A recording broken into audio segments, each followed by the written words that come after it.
Bam, we're live. Just like that. How's my audio this morning? Mas bueno. Mas bueno. Good morning. What stories are we repeating today? Very positive attitude. Thank you. Just like you recycle your... I'm actually very appreciative that you recycle your avatar photo. I appreciate it. Good morning, Christine. Good to see everyone. I see that there's a Mark Kerr movie coming out, and The Rock plays him. And The Rock's white in the movie. I always thought of The Rock as isn't The Rock a black guy or a Samoan guy? But he plays a white guy in this movie. I mean, like, and they make him white. It's crazy. The Rock looks so juiced up. I hope he's okay. I hope he knows what he's doing. I saw the documentary about Mark Kerr. I think it was called Smash Machine. I saw it, I don't know, 20 years ago. It was sad. It was such a sad documentary. I'm guessing the movie's going to be very sad also. Good morning. Good morning, Sabir. Good morning. Congrats on your powerlifting competition. Finish Flat Earther. The Rock was born a girl. No shit. Dude, Mr. Flat Earther, I started digging into fell down this wicked rabbit hole yesterday. I'm a little concerned for myself. Do you know this guy named Dawson? Forget his first name. He was on Ian Carroll's podcast yesterday. It's on Twitch. It was I should actually pull it up so I don't misquote it. It was they did a crazy deep dive into Epstein stuff. But he did take a shot at flat earthers. He said something like, "Well, I'm not like way out there like." Oh, he said someone was crazy, but not crazy enough to think the earth was flat. I think they were talking about who's the guy who yelled a lot and he had like $1 billion lawsuit against him, Greg? And he's a right-wing guy. I think like he said Art Bell? No, he said like Columbine or something was fake and he got sued for $1 billion. Jones? Alex Jones? Yeah. I was watching this guy interviewed yesterday and he said Alex Jones isn't fully crazy. He doesn't think the earth is flat. But I fell down this wicked rabbit hole yesterday. Holy cow. The Epstein stuff and just how interconnected it's been to all our presidents. And oh my goodness. Oh my, I don't know if I'm ready. You got a haircut? I did. Yeah, this one's, I almost didn't recognize you. Did you get it there in Europe? It's starting to bug me. Did you get it in Europe? Yeah, in Amsterdam. Oh. Right around the corner from the house. That's cool. That's cool. Same experience? Same in the U.S.? Clean scissors? Nice people? Gay man? Pretty woman? Good kid. Great kid. Yeah. Look at you. That's cool. He came here and he quit trying to do all those things you do in Greece and he did the shit they do here. He goes, I rode bikes and went on picnics. And I was laughing. Yeah, a Greek dude? Like, you don't ride bikes and go on picnics in Greece? He's like, fuck no, nobody does that. How is there hair in my coffee? It's because of my haircut. What the fuck? We don't even have a dog anymore. I went into the coffee shop yesterday. You know, We the People in Santa Cruz. Yeah, where's that? It's on 17th and it's where Total Fitness is. Okay. Like this big strip mall that's been turned into all these jiu-jitsu and all. Yes. It looks like a little library. It's cute as fuck. Yeah, super nice people.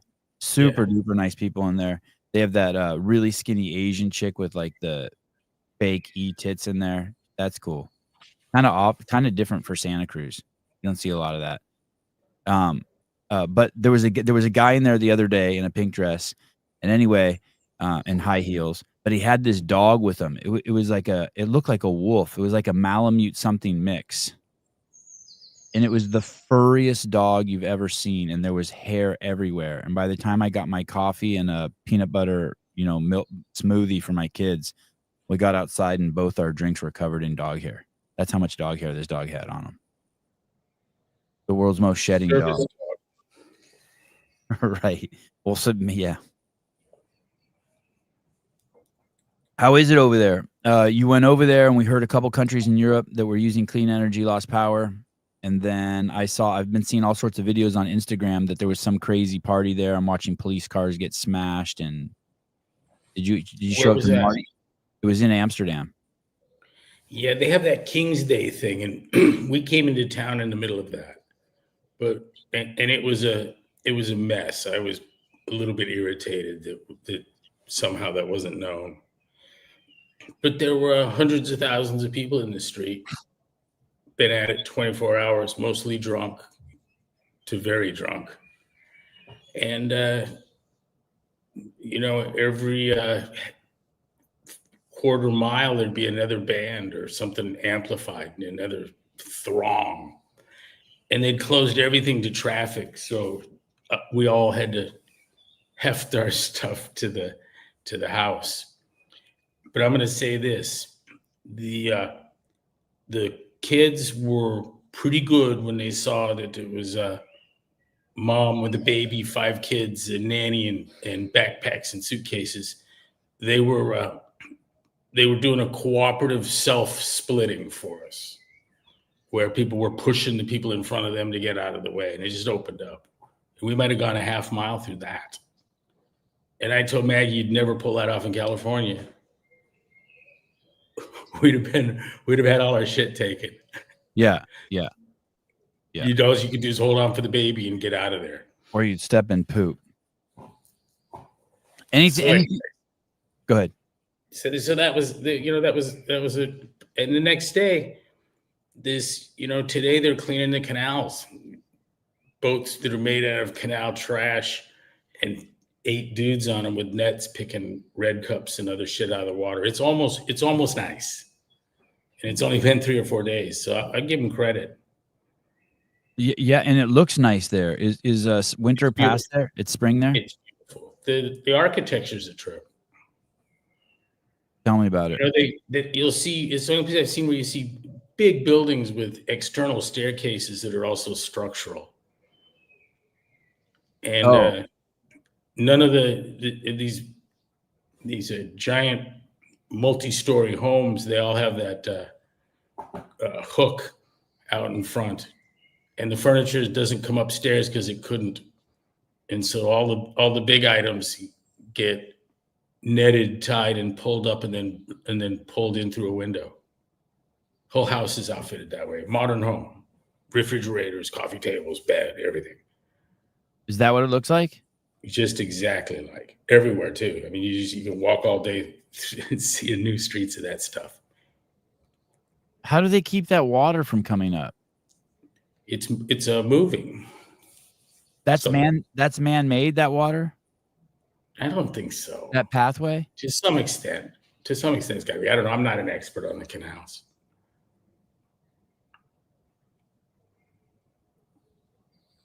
Are you staying in a flat that looks like that?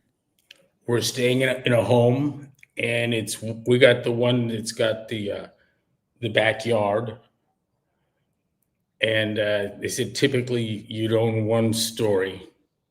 So it'd be a different family on the 2nd, 3rd, 4th. It's the 7 Bridges area. We saw that yesterday. It's cool. It's nice. So you can walk to this stuff? This is what it's like? Like if you go outside to go get an iced tea, you walk? Yeah, we've seen a whole lot on foot. Yeah, that's cool. And it Ubers nicely.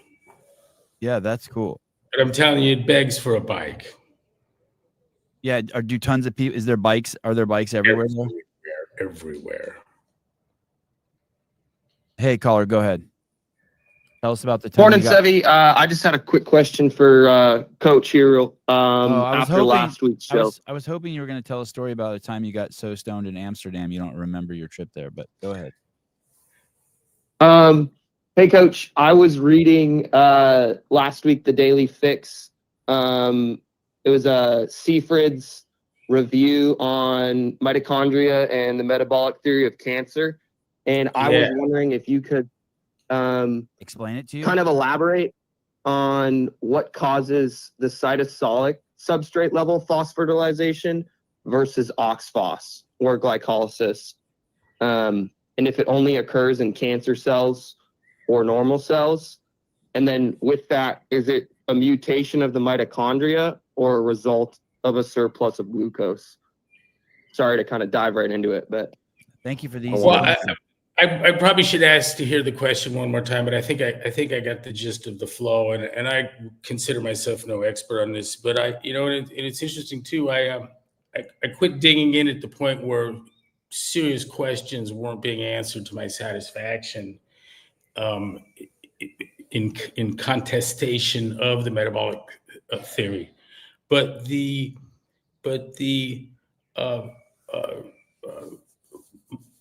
we have learned how to damage mitochondria so that you get genetic disruption, so that you see the damage in the nucleus. And in fact, so that's not a mystery. And in fact, an Italian physiologist noticed that when he radiated whatever the fuck he was radiating, he didn't see nuclear damage until after something had burned outside of the nucleus, and we now know that was mitochondria. Isn't that fascinating? Mm-hmm. Go ahead, Will. You're talking. Oh no, go ahead, Greg. Never mind. So I guess so what I think that the damage from the mitochondria to the mitochondria through the reactive oxidative species and glycation and mechanisms super numerous. My suspicion is that among the dysregulation that causes obesity, diabetes, heart disease, and often through interesting factors too, like the loss of cell membrane motility, the odd places that shows up. But I find it exceedingly unlikely, because I do believe that cancer is a metabolic disease, but I find it exceedingly unlikely that the damage that we can point to quite clearly from sugar as a factor, a critical factor in development of metabolic syndrome, and we know that metabolic syndrome has this powerful tie to obesity, and obesity is the largest risk factor for cancer. And I'm going to go back to the mitochondria again. I'm going to tell you that in this, you can study it your whole lifetime, the manners in which the mitochondria is damaged by sugar. I don't see any reason to suspect that it wouldn't be that the change that you're talking about would also be exactly part of that. Mm-hmm. I don't know how you can deny it. And then there's another part to this too. Another part to it, and one is the odd reaction to things like discussions about cancer being a metabolic disease.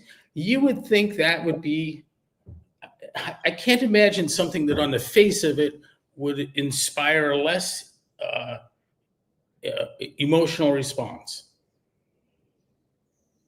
It's a fascinating thing.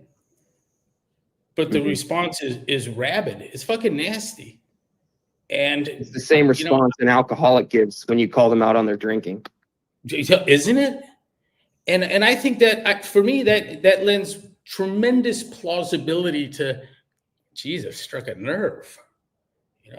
It's almost Shakespearean. The lady doth protest too much.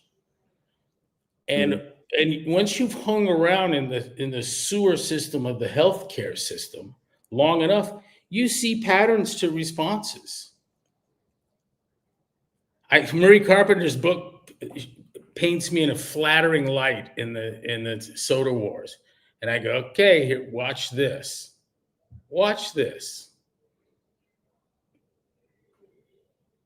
Watch what? There's going to be a rebound in some crap that's going to be distracting as fuck. There always has been. I'd expect it to come out of the New York Times style section. Oh, right. Could be anything.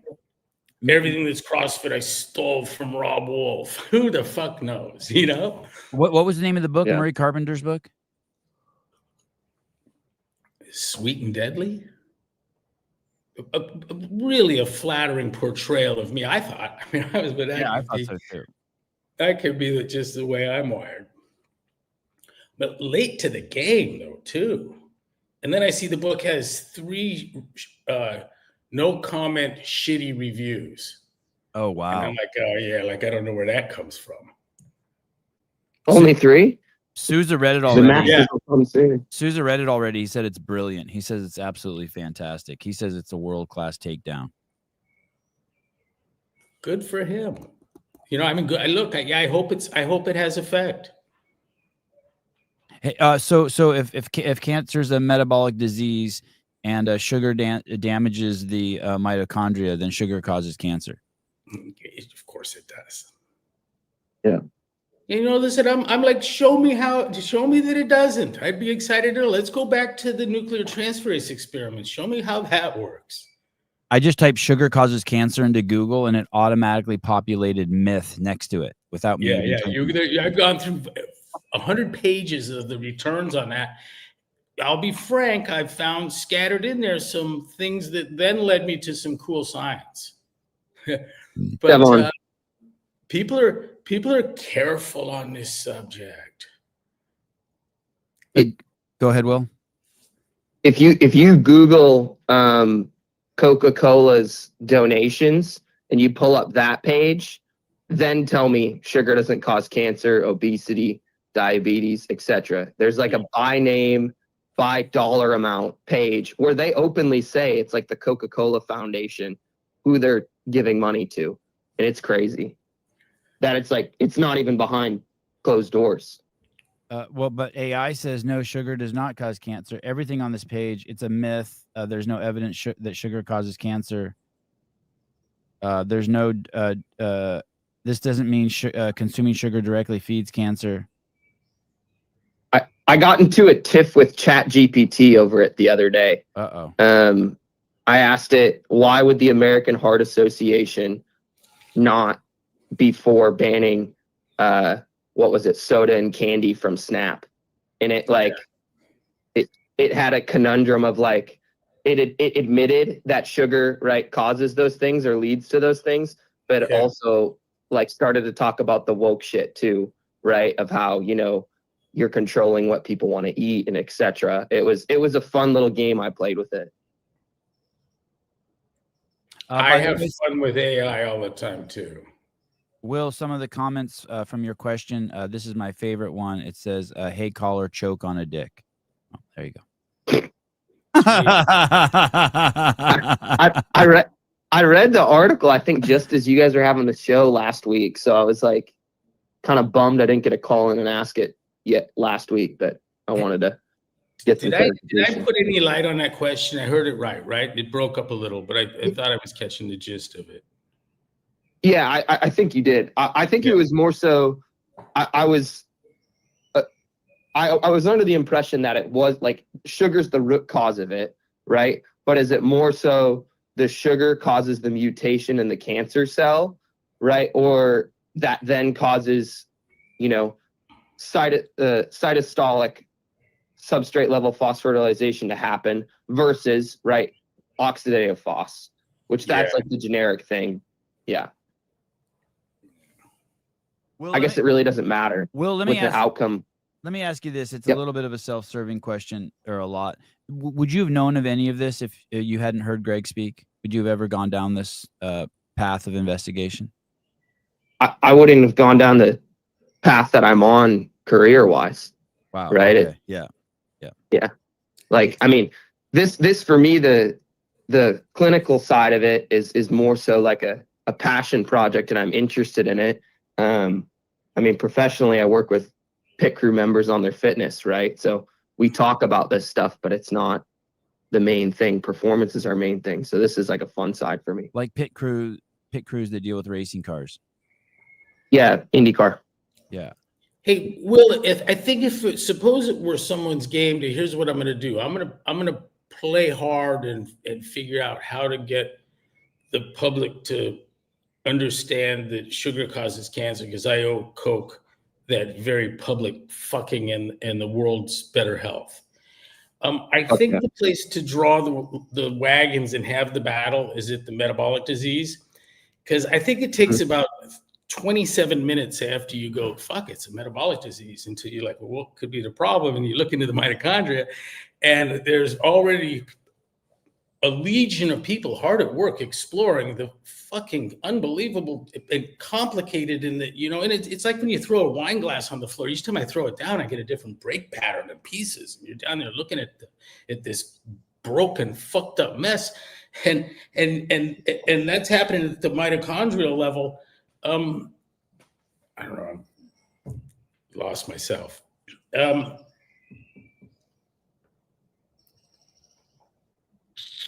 It's re-angling, right, where people are already like, there's already the, Oh yeah, I'm sorry.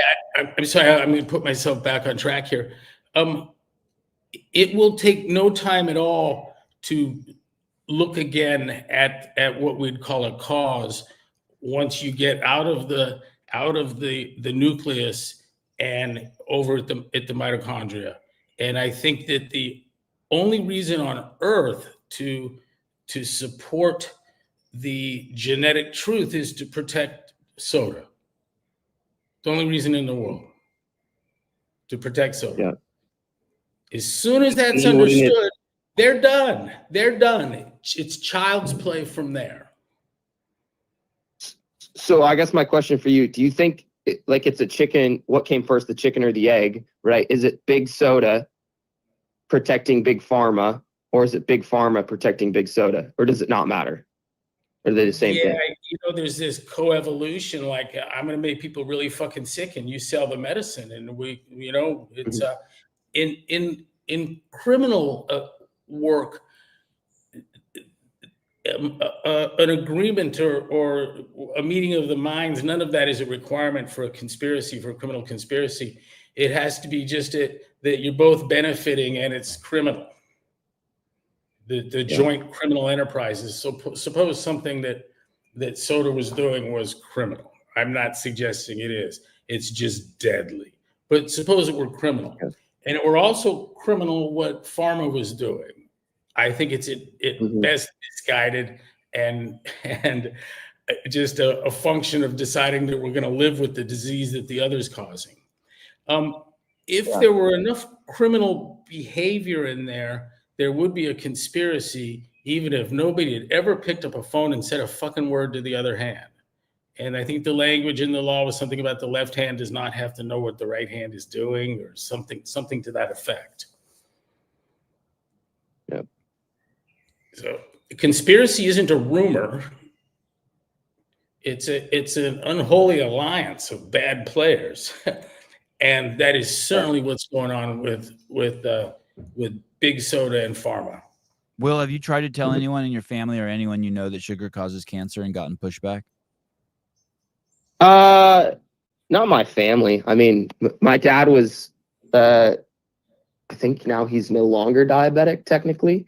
But he was type 2 and then pretty much cut out all carbs, all sugar.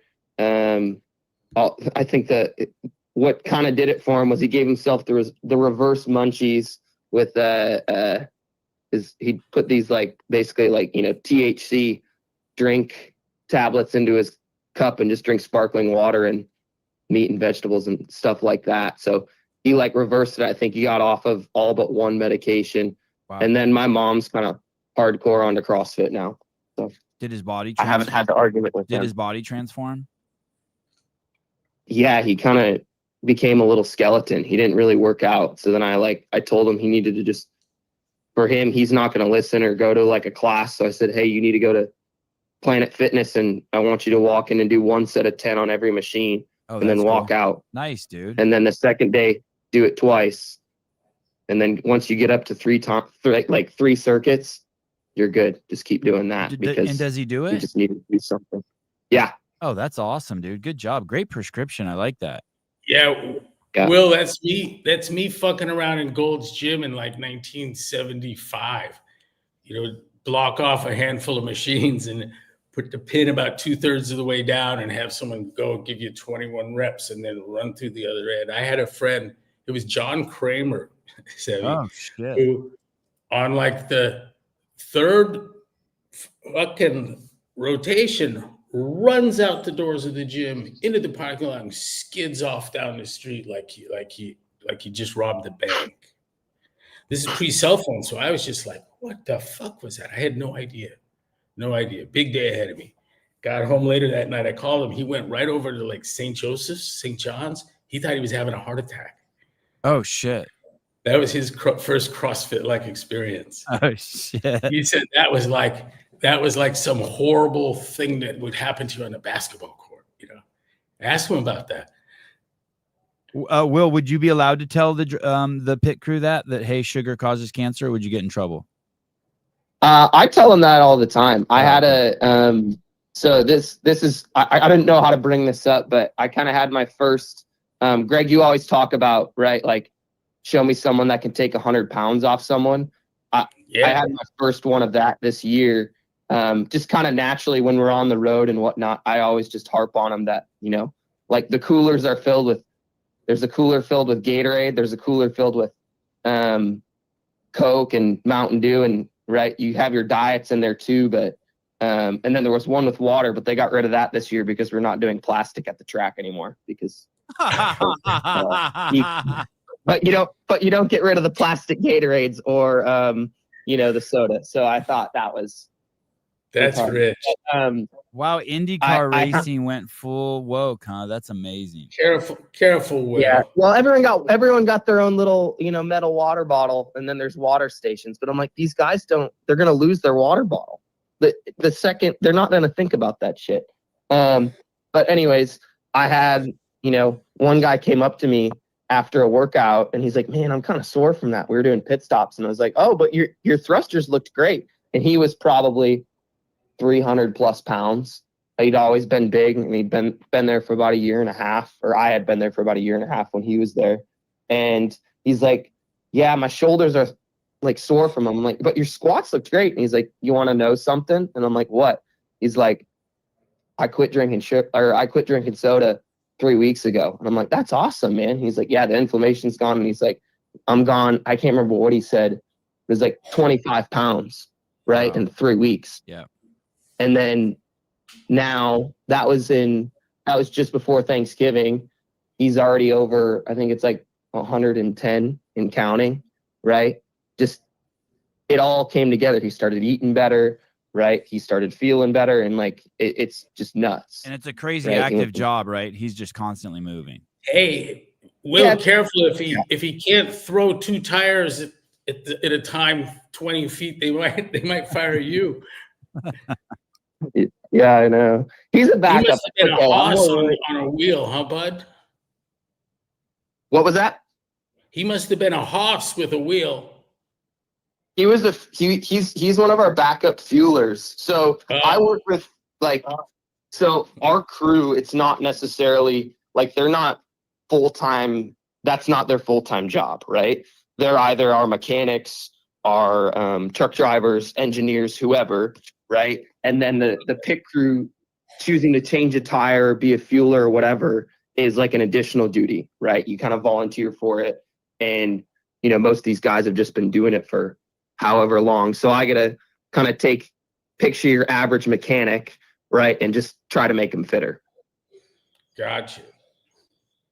So it's like very, very specified GPP is how I explain it to people who don't know what we do, right? Because there's people that come in, they'll ask, like, what do you do with the crew? And like, they want all these specific things. And I'm like, I just get them fitter. So at the end of you do there, Will? What do I do? Yeah. What's your job on the crew? So my full-time job, right, is the title is a human performance trainer, which at first I didn't like because I don't know. And when I was going through college, I was like, oh, I want to be a strength coach. But I kind of like the human performance trainer a lot better now because strength coaches don't have to like babysit the guys. But right now I'm a backup air jack. So basically there's a guy who runs around the car jacks it up. So that way, when the tire changers get the nut off, they can then pull the wheels off. And then also you have to pull it to drop the car so it can drive away at the end of the stop. So that's like, so you do the pumping so another guy can get his nut off. Pretty much. Yeah. All yeah. Right. I like that. Good. All right. Yeah. Nice work, dude. Well, thank you for calling. Thanks, man. Yeah. Thanks for the conversation. Thank you, Coach. Thanks, Sevi. Thanks. Greg, Kevin Wacker. Yes. Greg, hi. Any plans for MetFix collaborating with Mr. Jordan Peterson? He had some good bits, especially calling out hyperinsulinemia last week on Joe Rogan. Yeah, I mean, that certainly caught everyone's attention. Jordan Peterson's getting into some specifics. Just knowing the details of how it is that sugar does what it does in terms of metabolic syndrome and cancer, what are the advantages to digging deep on those mechanisms? We're offering it because I think for a lot of people that are saying the weight loss or training of any sort, the opportunity to speak intelligently about the mechanisms might lend some credibility or thought. I don't know. But like, does Jordan need to know more than he can call it hyperinsulinemia and it causes the problems that he came to his understanding through his daughter, wasn't it? I don't know how he did, but I know a lot of people are like, text me and they're like, holy shit, Jordan Peterson's finally saying what Greg's been saying for 20 years. Like, don't get distracted by the microplastics. Get off the sugar. Yeah, he's not new to that, to be fair to him. I sense his understandings evolving, and I want to be part of that. I think I told you last week that MetFix is the first commercial effort to give training in the care and feeding of mitochondria. And I said that, I don't know, maybe nobody's interested in that. That could be. I know a lot of important things that no one gives a fuck about. I kind of take some pride in that. But I know who should be, like everyone that doesn't want obesity, diabetes, end-stage renal disease, chronic kidney disease. Greg, isn't it more? CrossFit also was, the care and feeding of the mitochondria. Wouldn't MetFix be more the explanation of why so? For sure. Okay. For sure. Joe, what's up? Thanks for waiting. Joe. Hello, Joe. Hey, Joe. Joe. Morning. Morning. I have a question for Greg. RFK Jr., he is going after seed oils and food dyes, and Brett Weinstein made an interesting comment about him, saying that maybe he's being held hostage, and he's close friends with Bobby Kennedy. And I was just curious, why not focus the majority of your efforts on sugar? Like, he said that in the beginning, chronic disease was a big issue, but it's very strange to see him go after small things when that's like 1% of the problem, right? Yes, I agree. And I explain it this way, at least to map my thinking. The carnage from hyperinsulinemia, to go down the rabbit hole, to use the perfectly appropriate label that Dr. Peterson used on Joe's.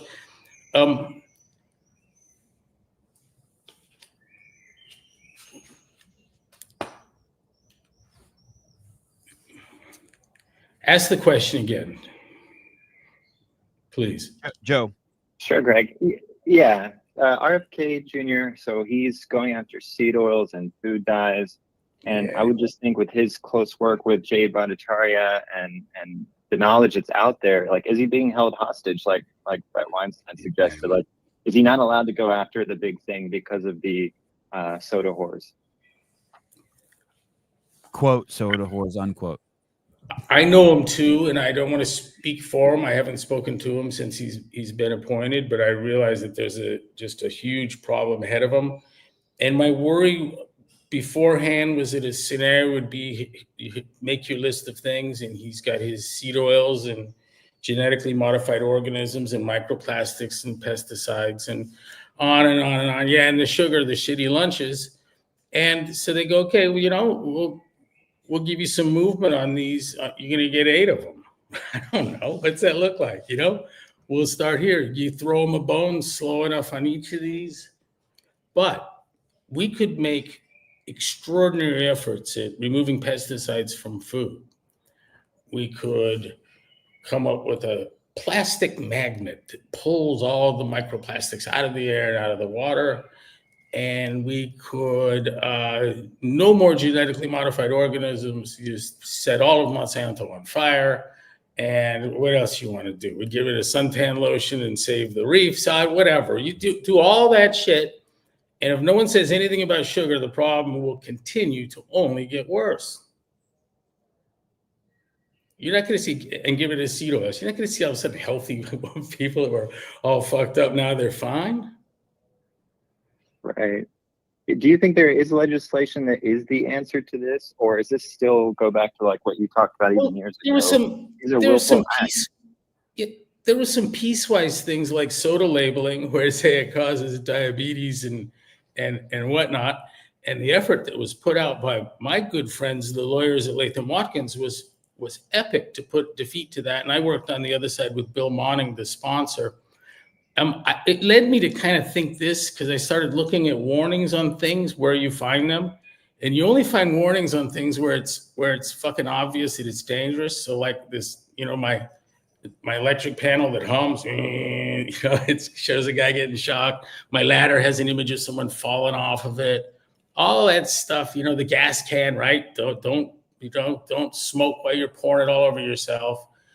All these things that everybody knows have the warnings on them. And I was hoping that maybe that would be an educational experience, but I think we need to keep trying. Maybe that. I don't know. I'm not that kind of guy, first off, on public health. I think it's the opposite. I think we don't need more legislation. We need to basically get rid of laws that get rid of regulation that will open up the free markets more, so people can bring stuff to market like baby formula that doesn't have sugar in the United States. There's just so much regulations and so many people who want to bring good things to market. It's cost prohibitive. It's fucked. It's so fucked.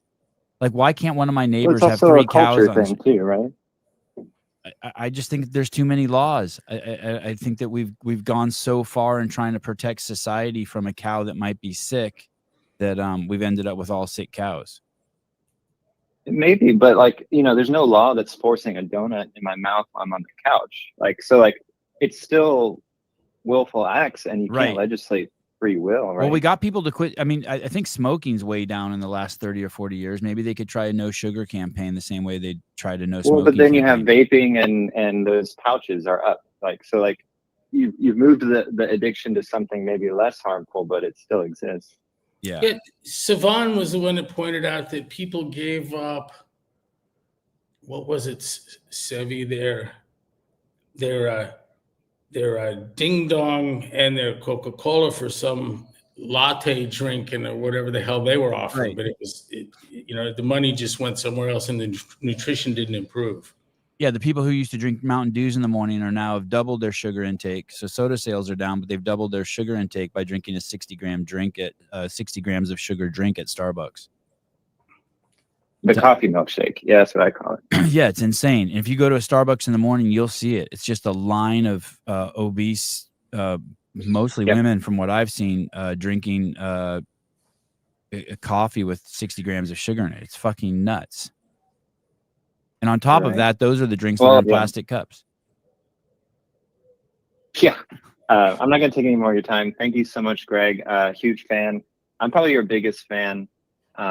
Of all the trans women out there, I'm probably the biggest fan of yours. Anyway, that's all I wanted to say, and thank you. Have a good one. Thanks. Thank you. Got all 8 of the trans women that are fans of Joe Wednesday. Greg, are humans primates? Yeah. Of course they are. That's the easiest $1.99 I've ever made. Right? Why did something happen? Pat Lang. Good morning, Pat. Great show yesterday with the Glintons. Who are these people who would argue with you if you claimed excess sugar causes cancer? Yeah, and you know what, Pat? I don't know how much I just blankly say. If you ask me, do you think sugar causes cancer? Fucking course I do. Right. You know, how positive of it? I don't think like that. You know, I find it highly probable. I find it implausible that it doesn't. Right. But what really sets the agenda is the attitude on fucking suggesting a discussion. There's a nerve around cancer being a metabolic disease that's just amazing. It's amazing. Because you're threatening a hundreds of billions of dollars industry. Sure. How can you, how much faith would you have in your treatment if it turned out that it was a metabolic disease and not genetic? I mean, maybe is that primitive view of you're just going to kill all the cancer cells. And I think sometimes that happens, right? Spontaneous remission also plays a significant role. That was learned in the Portuguese study on mammograms. And for this, in part, got Peter Gauthier canceled. That and the HPV vaccine, criticizing that. That got him whacked? Criticizing psych meds. Said not a one of them's worked, and in children, antidepressants cause suicide. This is a guy, Ionades, that says is the most important medical researcher in Europe. When he came to us in Santa Cruz, I told him, dude, you're going to fall out of window.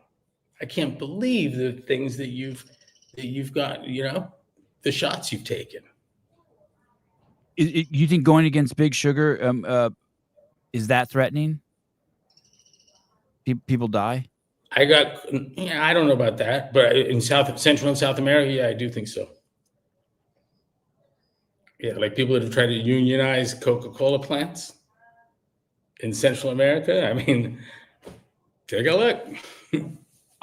I saw some stat a few years ago that 55% of the calories consumed in Mexico are from soda pop. I've heard that over half. That would be over half. Yeah, that's crazy. That ends poorly. And you can tell by the shapes of the people. It's unbelievable. I was yesterday I ran into a store. I was in between. I'd taken the kids to tennis, and then I had to take them to 30 minutes of swimming and then straight to jiu-jitsu. And I ran into a store and I got a shake and it said 20 grams of protein on it. And I just quickly grabbed it and I handed it to Ari and he handed it back to me. And I'm like, I go, you're not going to drink that? And he goes, no. He goes, it has 57 grams of sugar. My fucking 8-year-old looked at the back. I was like, holy shit. What kind of shake was it?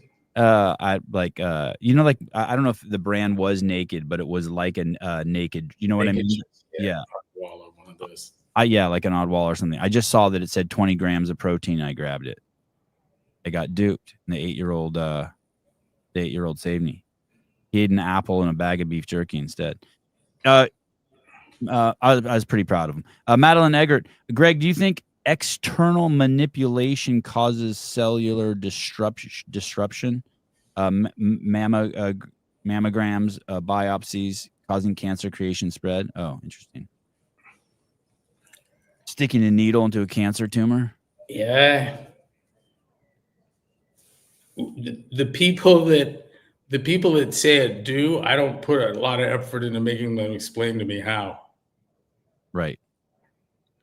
I'm chapter 11 of Cancers and Metabolic Disease on Metastasis is a great read. It's fucking photomicrographs of a macrophage coming up to a oncocell, splitting it, but instead of killing it, exchanges some payload and then seals up unknown behavior and leaves. What did it leave with? Brian Mulvaney asked. The answer is cancer. Your immune system plays a role in metastasis. That's chapter 11 of the Seafried book.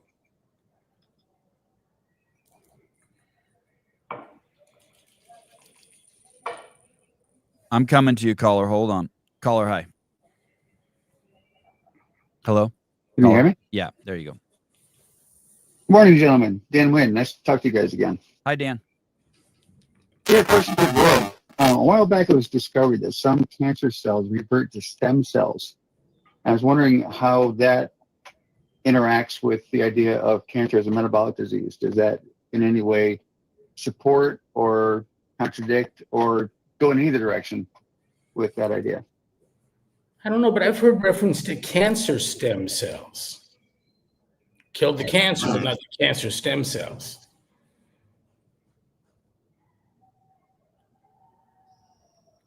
I don't know. It's a good Seafried question. Good Bob Kaplan question.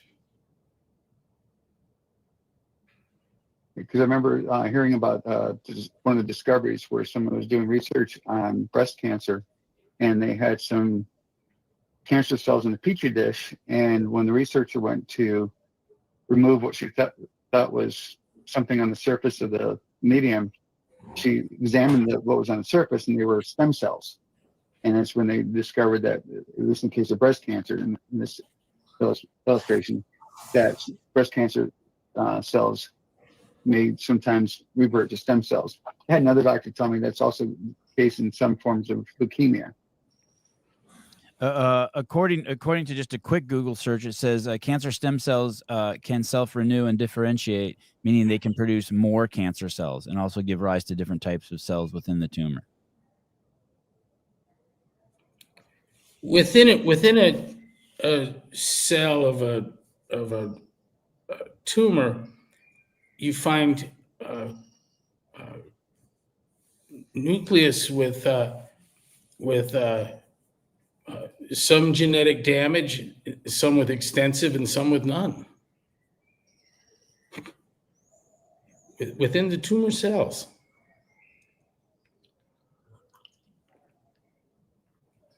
Sounds like an interesting area for research.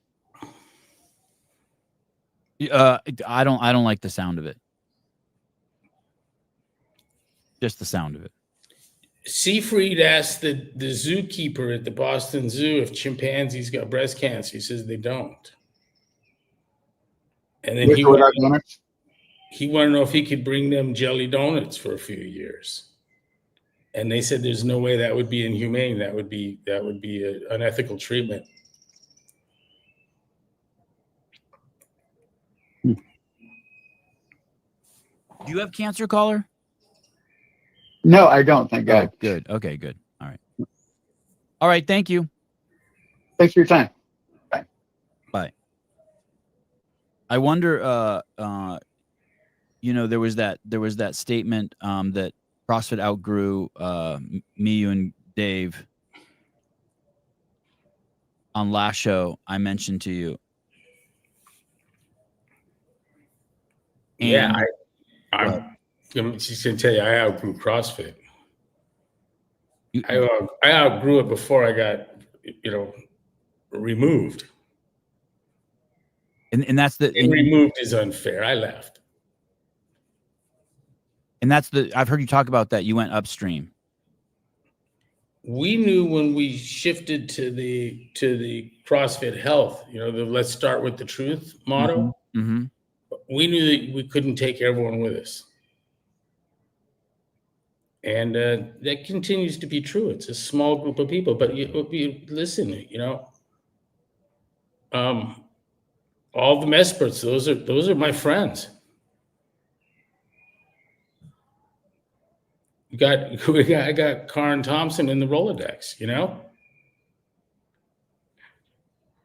And what's her angle? How did she come to know everybody?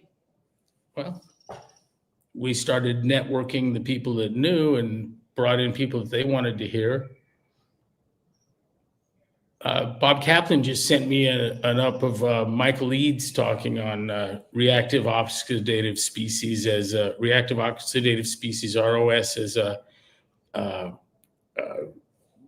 theory of obesity. Is it new? Is it a new up of his? Yeah, newer. Is it on YouTube? Yes, I believe it is. I'll send you a link to it.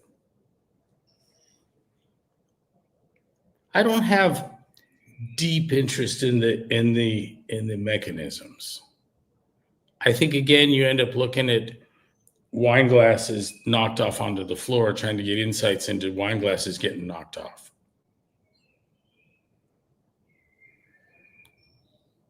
I mean, it's as easy as Seafried gives the zookeeper donuts and they get breast cancer in 3 years, you know? Mm-hmm.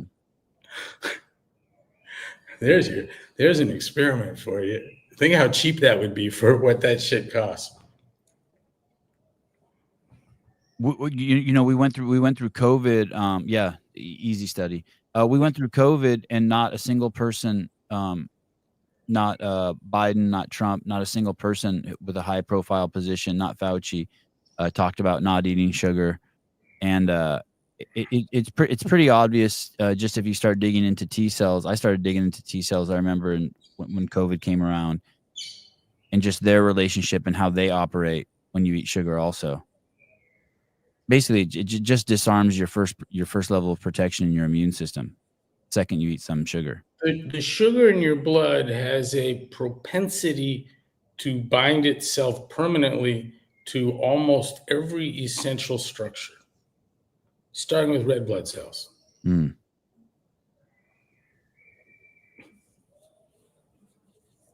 And we call that fusion, that covalent permanent bonding to the protein or other essential structure. It could be some phospholipid boundary or something, but we call that glycation. And it's akin to caramelizing onions in a frying pan.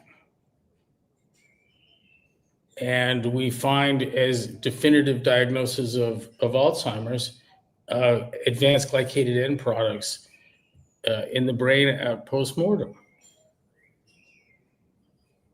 You know, look at what I do. I've researched what's the good glycations. What do I, you know, what's sugar to inform me that I gotta have? Nothing. I mentioned to you the other night that Gloria's William Duffy, Sugar Blues. Mm-hmm. Mm-hmm. We ought to be giving that out on your show. Yeah, I want to do that. The idea that Greg had is that Greg said he'd buy anyone who wanted a copy of Sugar Blues a copy, and then you send a self-addressed stamped envelope, and we'll throw one in. Oh, that's a good way to do it.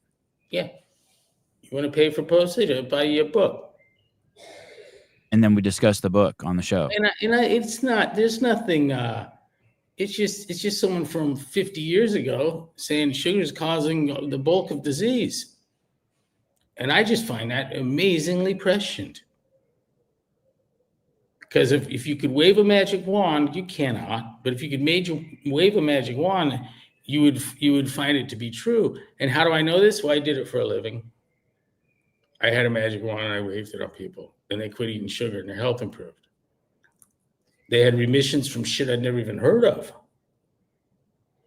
What do you know about Hashimoto's thyroiditis? I go, you're the second person that's told me they went into remission after doing CrossFit. Mm. And I know it's the immune system attack. The first time I didn't know shit. I'd never heard of it. I go, that sounds horrible. Hashimoto's thyroiditis. Is it bad? She goes, it was horrible. I go, and now it's gone. What do you know about it? I go, I don't know shit about it other than it went away with you. Anyone else got it? I met someone else 6 months later.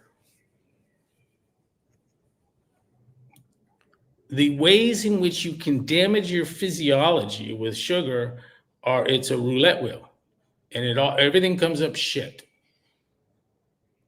And you take as many spins as you want too. You can get them all. You can have coronary heart disease, plugged arteries, right? You can have chronic obstructive pulmonary disease, COPD, and be diabetic and obese. You need to have joints replaced. That's the minor shit, though. What else? End-stage renal disease. You can do them all. and it's always tragic.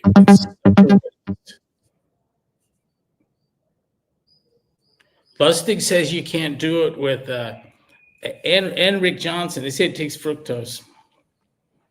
I'm sure there's an audiobook, Devesh. Caller, hi. Joe, hi. Hello? He can call me and I'll read it Hi, to him. Savan. Hey. Go Hi, ahead. Savan. Hi. This is Carnivore friend. Oh, hi. How are you? It's been a Hi, minute. how you doing? Good. It's been a long Yeah. time. Yeah, how are you? Oh, good. I've been enjoying your shows. Thank you, Greg, for everything you do and have done. Thanks, bud. I've missed hearing your CrossFit's soothing baritone voice. Thank you for calling. Well, I'm a tax attorney, so I kind of do a cave there for a bit. But I've been watching your shows, enjoy your shows, and Greg, I appreciate everything you've done, that you're doing, that you're saying. I don't understand what people don't understand about sugar just being like drinking acid or eating acid to your body and your metabolism. And you don't eat sugar. You're on the strict carnivore diet. You have been for years. I eat ruminant animals only, red meat, water, and that's it. I'm so impressed. It's changed my life. My wife eats that way, and she can feed meat with both hands and look at you across the room and snarl like a beast. It's hilarious, with blood running down her chin, and produces ungodly amounts of milk From her breast. Yeah, I know. Yeah, it's No a milk. beautiful thing, No and milk. she everything about it she loves. She's like, she can't imagine a downside. Easy to order, easy to eat, tastes great. Caller, he's talking about she produces milk from her bulbous, voluptuous, We got an 8-month-old. round breast. But people are always asking, can you do the carnivore diet and breastfeed? Yeah. Yeah. I mean, in my opinion, there's no such thing as nutrition science. It's not even, it's a joke. You go back, look at the bone testing of our ancestors. We know what they ate. We know what we evolved on. You look at our digestive system. It just, the evidence is clear. My regret is that I've only done it 6-7 years ago, and that I didn't. If I knew now, like every person that's 61, if you know now what you should have known back in my 20s, I mean, just so you guys, son, Greg, you got young children, just keep them on the carnivore thing. I guarantee you they will thrive and survive, and it will be incredible. You'll see them just thrive right in front of you. And I know, Saban, you say that you go off and on it, and like, you're in your 50s, you've got to lock it in now, sooner than later. Otherwise, it will catch up with you. Like, your aches and pains will go away. In fact, I have neighbors coming over now saying, "Hey, Joe, what's going on? Like, tell me what you're doing, what you're eating, what's happening." Because you look that good and you move that good. Yeah. Yep. I know what I'm having for dinner. Hey, would you put salt on it? Is that your only seasoning, salt? That's it. But after I cook it, I do that to taste. Meaning, some days I'm like, okay, I need more salt. My body's craving it. Other days I'm like, whatever. You know, I don't need it. I just go by whatever I crave. Sometimes I eat once a day. Sometimes I eat twice. Sometimes, you know, I have 3 pounds of meat. Sometimes I have 1 pound, but I average about 2 pounds of meat a day. Do you do eggs? You don't do any eggs? In a pinch. Like if you went on vacation, there was nothing, and you were in a hotel Yeah, room, you'd run out and right. get some at hard. Hey, Yeah. Joe, is it ribeyes? Is that your thing? Yeah, but I've been doing ribeyes. I've been doing slow cooker stuff as well, just because it's a different taste, different texture, but it's mostly ribeyes. Just ribeyes. Cook 2-3 ribeyes. Cook them up on the grill. I think I like the New York better than the ribeye. That's fair. I mean, that's fair. It's much leaner. I like to get a little more fat in me, you know. But yeah, I'll do a New York. I'll do a ribeye. I'll do a filet. Too often when I order a ribeye out, I get something too thin and just strung with gristle. I eat it. I don't mind. I even like it. You know, I eat all of it. But I'd rather have a fat on a New York in the same amounts. I like it. I like to say the gristle. I like to say the gristle's where the magic is. What a great message! You've motivated me. You motivated me to double down again. You motivated me. It's 5 p.m. here, bud. Greg, you gotta. I mean, pardon me, Savan. Just do it, man. I mean, I can tell. Like his wife does it. He does it. Yeah, I know. Yeah. I sway. I'm about 3 days a week just meat, but I sway.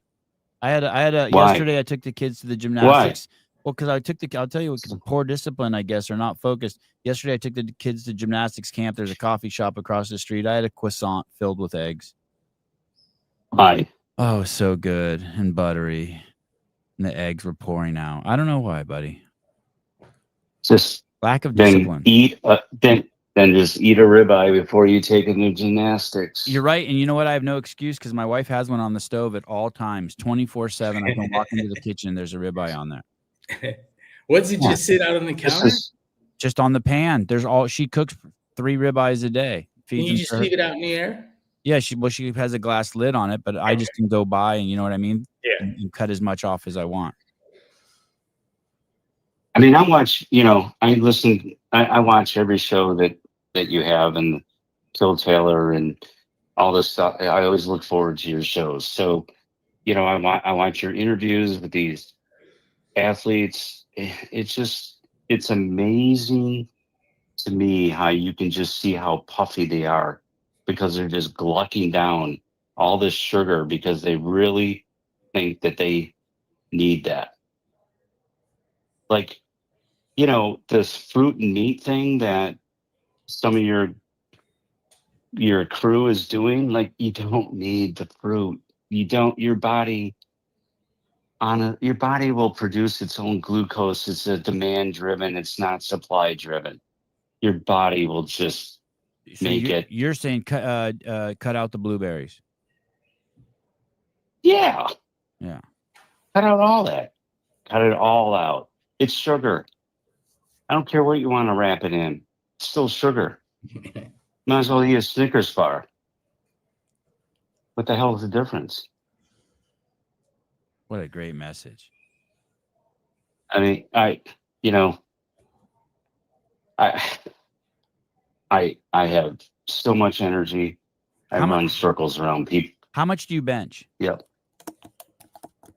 225. Yeah, take that. Hold on a second. Take that. This dude can't bench 225. Shut it. Schooled.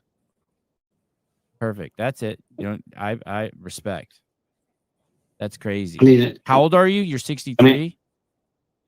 61. Yeah, that's crazy. I'm shorter than you, Savan. I'm shorter than you, Savan. I don't believe it. I am.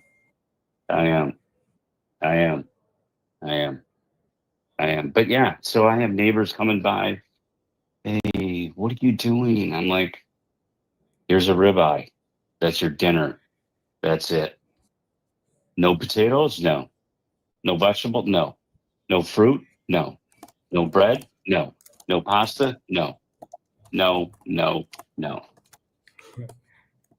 Are your clients tripping on Trump? What do your clients think about Trump? It's split. It's split. It's split. It's split. Some are, some aren't. Big supporters, some aren't supporters. So Some are tripping on what's happening to their 401k. yeah, yeah. But I'm like, hey, when the tax cuts come through, everyone will be thankful. So That's what I think. right. Even in my own case, I said, you know, highly market dependent, and I'm watching the market. I see what's going on. yeah. And I saw what was going on in recent years too. Yeah. And Greg, I mean, I don't want to, both of you guys should probably look at some asset protection strategies as well. But that's something. What's that mean? For a What's different kind. what's asset protection? You just protect your assets from lawsuits. You guys are, you know, high risk area. You say something, you get sued. You know, I know Greg's probably got, you've mentioned that great law firm that helped you Yeah.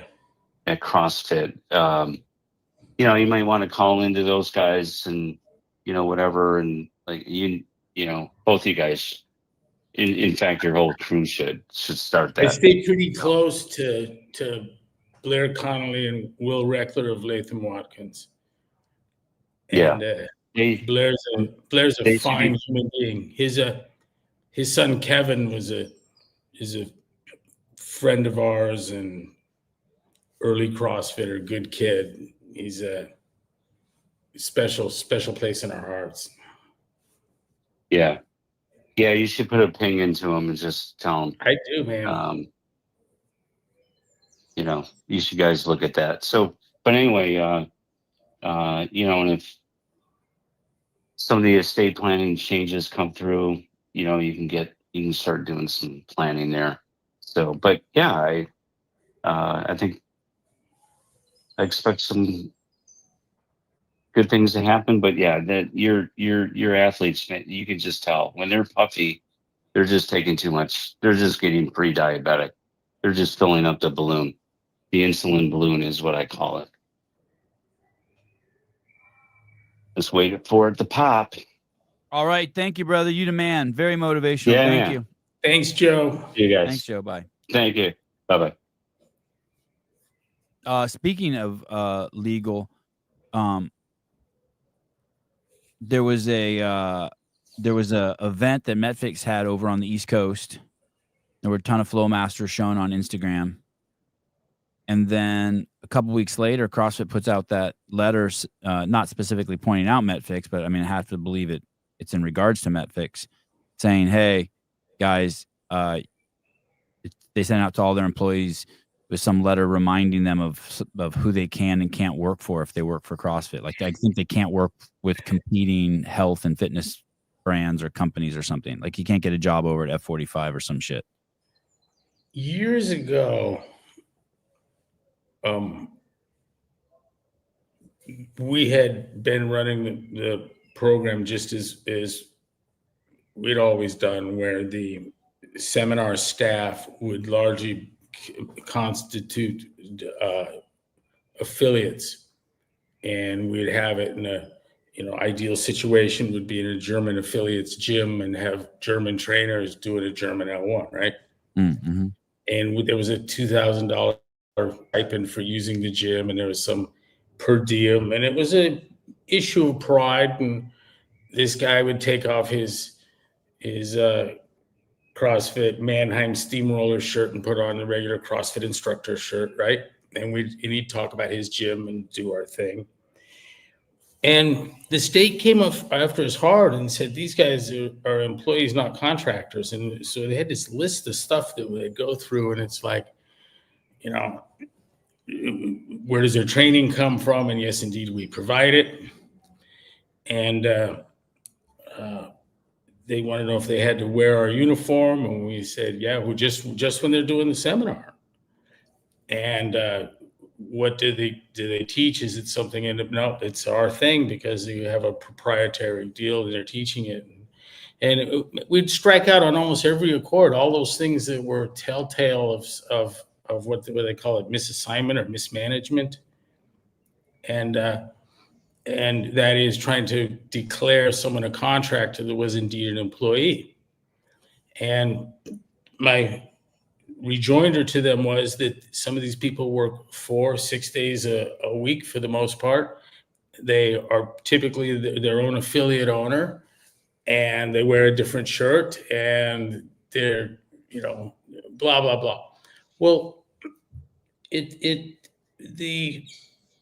knuckled under and made them all employees. And then we were looking at it again, and the truth of the matter is that they make only a fraction of their income from us, and they're free to do whatever it is they want to do. There's no restrictions put on them. And we also had something very fortuitous. We had, and this went on for a decade, but there was a battle. The guy that represented the state of California told us that we were hiding employees as contractors. He got caught with millions of dollars of counterfeit Tommy Bahama in his house and went to jail. Tommy Bahama shirts? Yeah. Counterfeit Tommy Bahama. Separate from investigating. Separate from the whole thing, different issue. Our guy wasn't our guy anymore. We had a new guy, and he told us what happened to our old guy. He was the guy who worked for the government was also peddling Tommy Yes. Bahama shirts illegally. Yes, worked for the state of California. Yep. That's awesome. Yep. And the new guy wasn't so much a dick, and we basically in our comeback, and Kane was there to provide a lot of, this is why I'm doing CrossFit Health, right? We're telling the state, fuck you, these guys are contractors, just straight up. That's the truth of it. And critical to this, and I was deposed on it, they had free reign to coach wherever they wanted for anyone. In fact, they could teach the same material. There's no CrossFit has no as contractors or as employees. Or everything as a contractor. Okay. In fact, the employees did too. So the employees and the contractors could do it, get a second job. There's nothing to stop them. Very often happened. Even if it's in the same business. Well, let me offer this. I don't know. I'd have to think of a specific, but I don't remember that being contested with that. I don't remember having an issue with compensation that wasn't a California kind of based issue. But I think that a guy that works 2 weekends a month, if that, understands that this isn't a full-time job with benefits. Mm-hmm. But, we've played the game both ways. I don't know how much the fight either way is worth it. I want to say this, though. I would have known the failure of suggesting that I would publicly tell them they can't go somewhere else, especially in light of California's recent legislation on non-competes. The thing looks to me pretty transparent. And, or they're just telling the EOD, go fuck yourselves. They feel like the climate's strong enough to do that. That'll be interesting to see, because they're definitely going to know. What do you mean they're definitely going to know? You mean it'll come to a head? Like some employee is going to be like, fuck you, I want to work in 2 places? Mm-hmm. They'll just ask, can they do that? And the answer will be, what? Do what? Who? Did anyone when I know that's going on, by the way.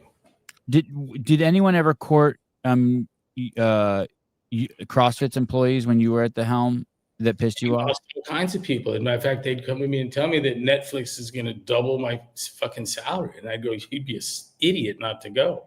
Mm. And when you decide you don't like it there, or you can cash out and want to come back, I'd still take you. Mm. Some of those people. Yeah. And I was thinking about other employees. Another startup, Google spinoff. You lose people, and they get better or more opportunity. And there were a lot of employees who went to get strength and conditioning jobs, and then eventually came back to CrossFit, but went to colleges and. Yep. But do you think that they're related? That they sent out that email because they saw those Flow Masters on? Or I'm flattered by their concerns about CrossFit, but I want to say a couple You things mean, about. you mean I concerns want to say about something about them protecting intellectual property. Yeah. They have nothing intellectual going on that isn't either public knowledge of my creation or it's public shame and probably private. And that's probably that. Maybe they're worried about some of that getting out. I mean, they ran a protracted. I didn't understand that. What do you mean public shame? Well, if someone were to reveal that people from the DEI staff were spreading the rumor that you, Dave, and I were drugging and filming games athletes and blackmailing them so they wouldn't tell anyone, which indeed they weren't doing that. I went right to Marshall with it, right to Marshall and to Joe. Don. Yeah. Went to Don and to Marshall and told him, I'll sue you into the next century. We'll look into it. We'll look into it. They were. I had people telling me they were. People that worked for them telling me that was going on. Hey, I heard it from many sources also. Yeah. And I'd relish a chance to litigate that too. If given the opportunity, I would.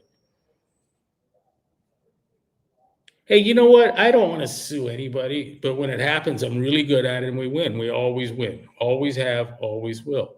And you know why that is? You know why that is, Sevi? I feel I live an honest and honorable life. I'll only sue you if you do something that's fucking repugnant. And it would have to fail any kind of standard of decency that if I couldn't explain it to a 10-year-old, I wouldn't have sued you. Right. And you can take all of the thousands of cases of litigation that we've been into. Someone said CrossFit was the New York Yankees of litigation. We never lost a fucking case. Hundreds of them. Never lost or won. But I'll tell you what, too, when something went wrong, we go, yeah, that was fucked. Sorry, what do we owe you? You know, that's so easy to do. That's so easy to do. It takes so much of the complexity out. It's amazing how many attorneys and how many accountants you have to hire when you want to be a crook. Let me just get this.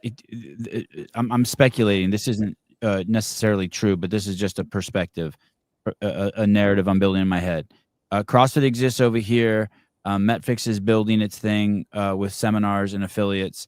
All of a sudden, there's these photos on the internet of a bunch of the CrossFit staff working with Metfix, and then CrossFit then sends out an email to all their contracts. They see some of their contractors. Apparently, they've contracted with someone else, and whether they realize it or not, there's a fantastic chance that no one over there has nowhere near the brains to understand this. But what we're doing is giving an opportunity for an improvement on their training staff. And I'm talking about all the affiliates, everyone that spreads the gospel of CrossFit. Well, maybe that's where the thread is, right? If I have soda pop and you make a better, that's all I want to do. That's all I want to do is put the cream on the cake that they cannot generate. They have no chance. They don't have the skills, the talent, the acumen, I'll be honest, the intelligence, the contacts, the interest, nor the strong, compelling desire, regardless of whether it's profitable or not, to tell the truth, the essential truths about metabolic syndrome. And I do. I've also got the money to do it. So I'm going to do it. And I get that they don't like it, and I get that they're discomforted, but I also, it's amazing how much I hear.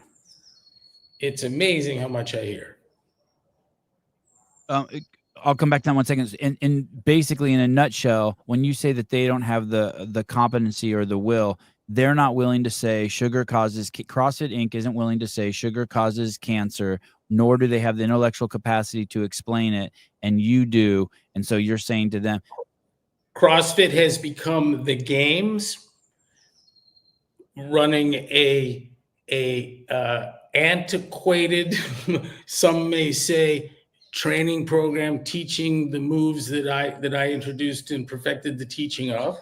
Why do you say antiquated? What do you mean? Well, it hasn't changed in 20 years. Oh, okay. But you're not saying it's played out, idiots think that makes it no good, but it's idiots that think the games is the important part of the business. Okay, yeah, I thought it means it's antiquated, outdated, but it's not outdated, right? I get this feed from Women's Health, and it's hysterical, the shit that comes up there. I look at Women's Health to get the feeling I never existed. You mean by the workouts that they've shown it's gone back to and Men's Health, just how bad it is, how unbelievably bad. Hey, Women's Health and Men's Health would have a long ways to go to catch up to be of the quality of thinking and writing on physiology and exercise that Muscle and Fitness was. So then CrossFit sends out this email to all their staff saying, hey, don't work for competing companies. I'm paraphrasing, of course. And you're now saying, hey, listen, you better be careful because you can't do that.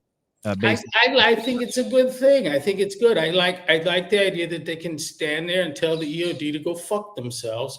We're going to do whatever we want. And we got the emails, and I'm familiar with the case.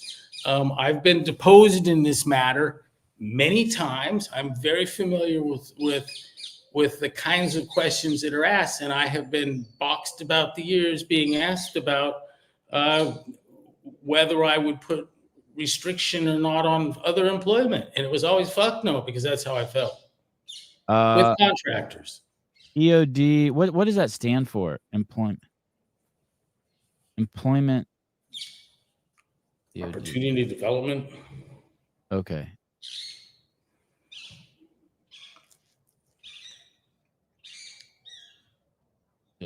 Maybe they can do that. I don't really care though, too. I mean, that should be clear.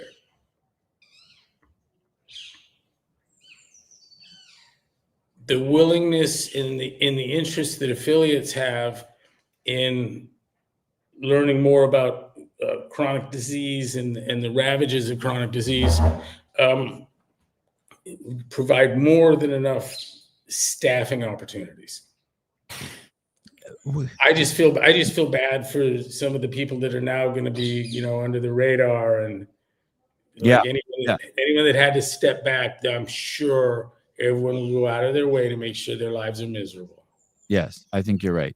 But that was already going on. What has been cut from the training staff, right? Some guys have done certs with one dude. No? Yes. Yeah. They've had their salaries cut. They've all kinds of restrictions on travel. It's just been cut. The per diem on everything's been cut. They've been in a steady decline for a while. But these are the NBA realities of buying a company and tanking it. This is what it looks like when you buy something and wreck it.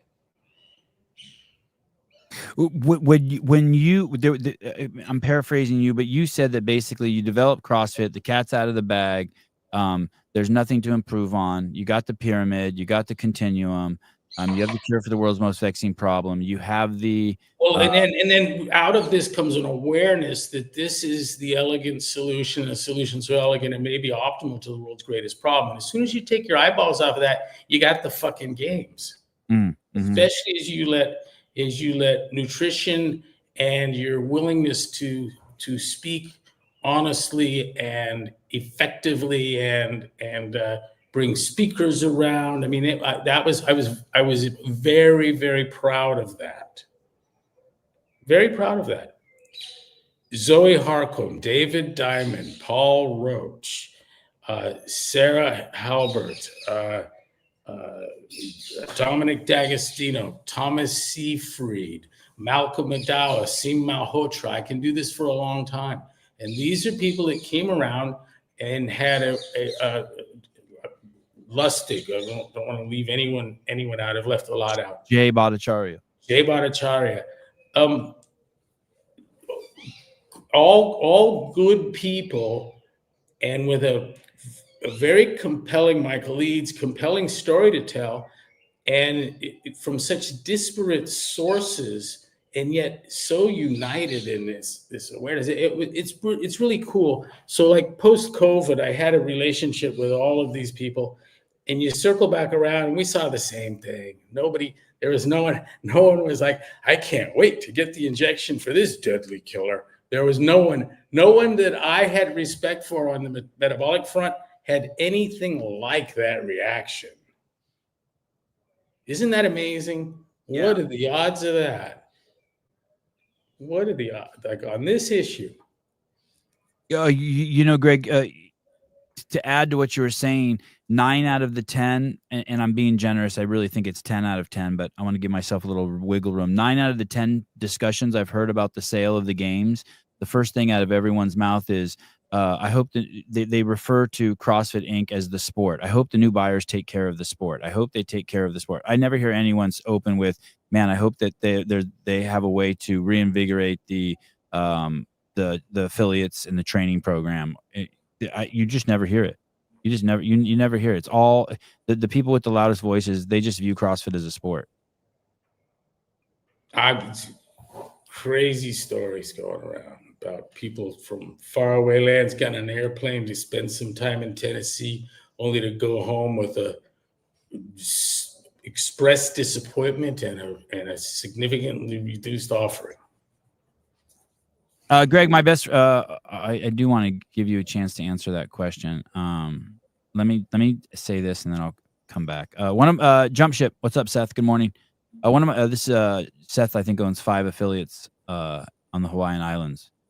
One of my favorite things about CrossFit early on was Greg's stance on business competition. The best will survive, and those not pursuing excellence will die off.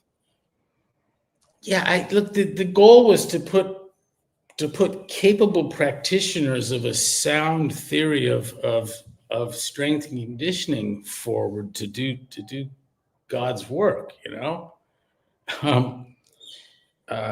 metaphorically, and that was a success. And whether that paid for you or not, I really didn't worry about that. But I do know this: I know that if you're helping a lot of people, you're putting meat on the table, and you're probably going to get a new car next year.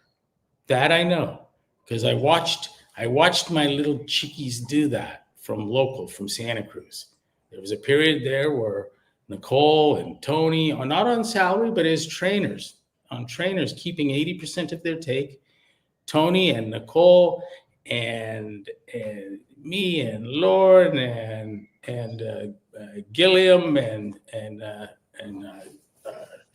Annie Sock, we all had new vehicles. That's pretty cool. You know, Greg, if you I know CrossFit's more than just the affiliates. It is the training program also, and the ability to, I wouldn't even say the games, but the trademark of calling someone the fittest on earth. I'd never done this before, but at if there were 12,000 affiliates and you bought access to them for $200 million, that would be $16,666 per affiliate. Is what that comes out to. That's what you're getting, the access to that. And so if you buy the company for $400 million, that would be $32,000 per affiliate. And it sort of gives me, I don't know if I'm thinking clearly, but I'd like to get your take on it. It gives you an ability to kind of think of what the market cap is for the sale of CrossFit. Because at $500 million, at that point, you could just reach out to every affiliate on the planet and just offer them $50,000 to change the name to whatever you want it to be, Front Door Fit or what, you know what I mean? There's a market cap purchasing the name, that means you're into Kenmore RCA Victor phase of life, where the brand isn't worth a fuck, but you can repackage it, and in China it means something. Is that what happened with RCA? Someone just bought the name and started sticking it on. Sears sold off Kenmore and Craftsman, and someone says, now what do you have? Nothing was the answer. That's what was left. That was what made Sears a good company. Those two sub brands, in no small part. My dad would only have Craftsman tools, and what they were was probably damn near as good as the best at half the cost, right? With a super guarantee, break a tool, get a new one. and they sold that off. So maybe it is in the dismantle phase, and maybe that was the intent on the purchase. Right. And if they were running it with something else in mind, I have no evidence of that. I'm not saying that's the cause. I don't have. I'm always a little. It's a little hard for me to tell between stupid and bad intentions. It's especially when you get some kind of hybrid of the both. They really throw off your thinking, trying to make sense of it. You're saying but everything I hear, even this thing with losing a trainer, way worse for them than me. Way worse for them than me. You mean the outcome? Sure. Like, hey, you're picking a fight. You're going to involve people you probably don't want to involve. I love that you're gonna weasel into an employment contract some exclusivity and justify it on protecting intellectual property that you fundamentally don't have of saleable value. There's nothing that they can call their intellectual property that they can sell to anyone. Really, the level 1 isn't that? That's not protectable. You're not selling them that knowledge. It's all from the journals. But don't they own the journals also, right? Pardon me? No, I do. Well, I own everything I wrote, everything I created. And do they own it also? Do you own it in conjunction with them? No. They have indefinite usage. We flipped that on what was always done, we were told. Never works that way. Ha, ha, ha. And I said, ha, ha, ha, there's no sale. I keep the rights and you have usage so that you can't try to stop me from using my stuff. So you could. And then they carved out some stuff. They carved out some stuff like some seminar material, completely unaware that those are just by Greg Glassman articles stitched into a book. So you could print out all the journal articles you wrote and put it into a book and sell it on Amazon?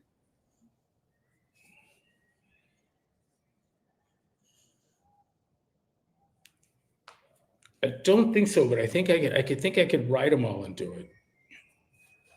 Like rewrite them again. Like the way what's her name did, Taylor Swift re-recorded her songs. Like U2 did for us on the KROQ documentary.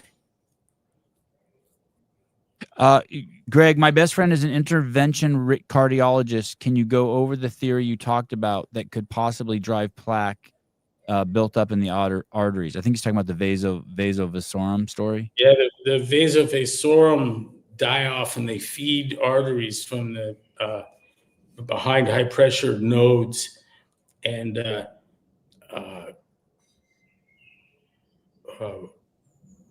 they die off prior to the plaque buildup.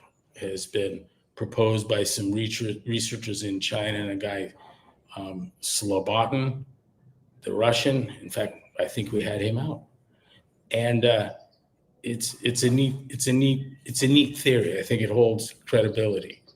So that the plaque is a response to an artery that's dying on the other side. In fact, Lon Kilgore's drawings of the vasovasorum, we suspect were the best ones ever done.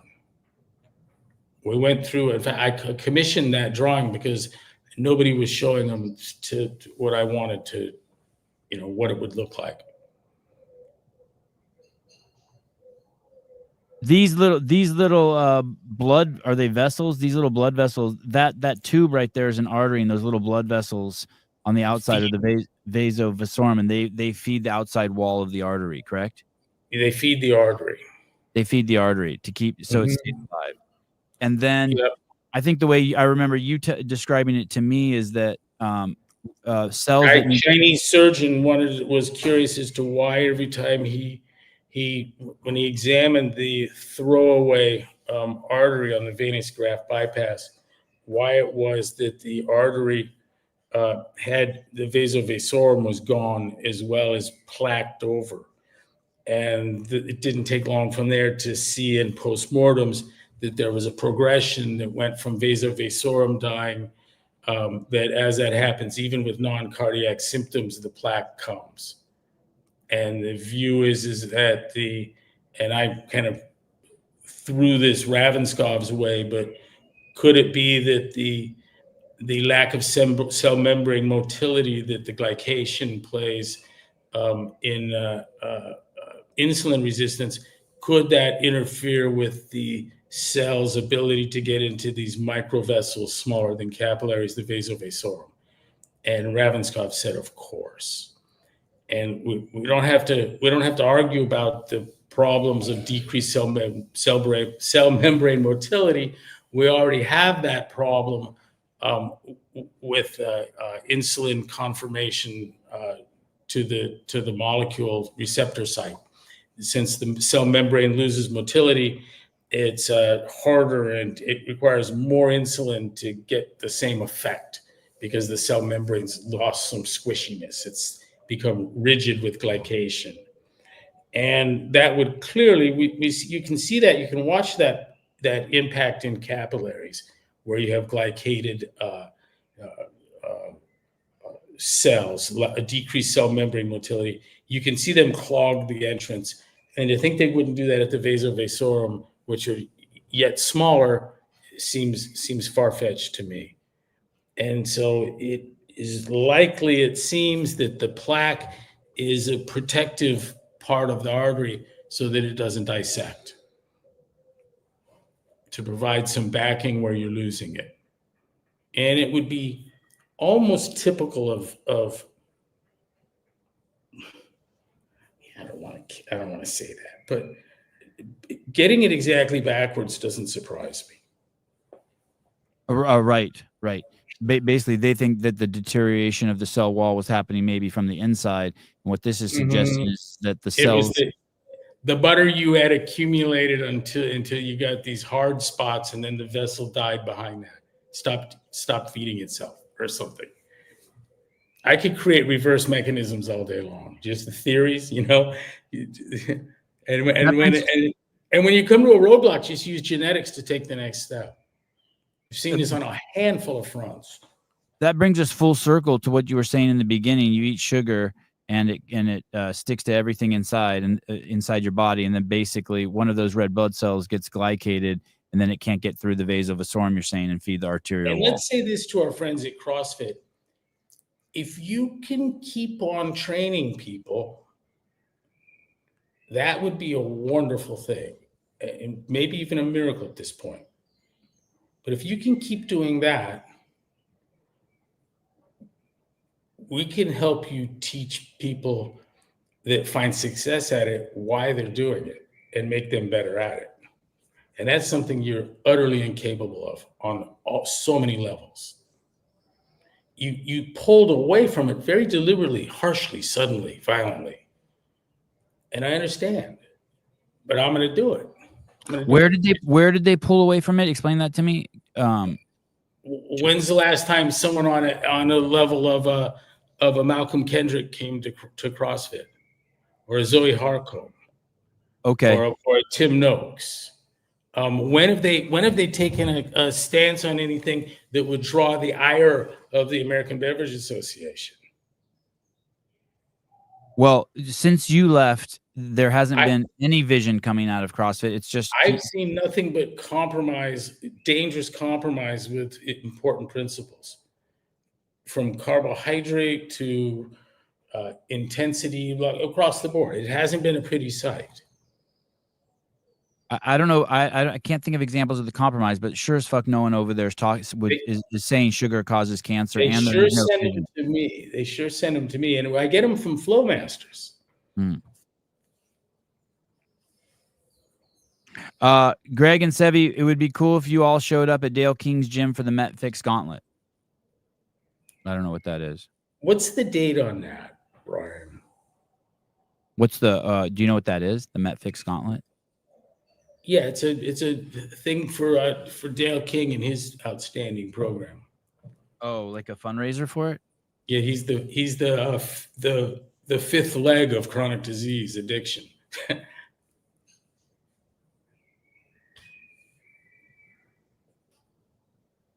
Oh, I think Sousa may have went to this last year. This is his annual competition. Brought to you by Metfix, the funnest and fitness festival returns Saturday, June 7th. The gauntlet will be our biggest one yet. Hey, if someone called me from CrossFit and said, "Hey, coach, listen to this, man. We're scared to death that someone who works for us is going to say that sugar causes cancer. Please, not our people." I would understand, and I would work with that. I understand they can't. They cannot. I get that. Why can't they? Because they would be sued? Because no, because it would cause disruption in the portfolio that no one in venture capital wants. Like, no, there's no venture capital crew that wants Elon to come over right now and give a talk to the staff.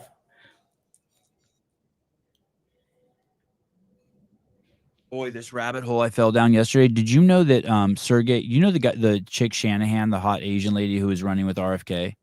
Yeah.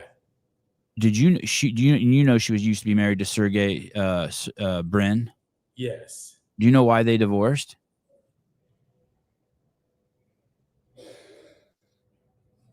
Why divorced? Yeah.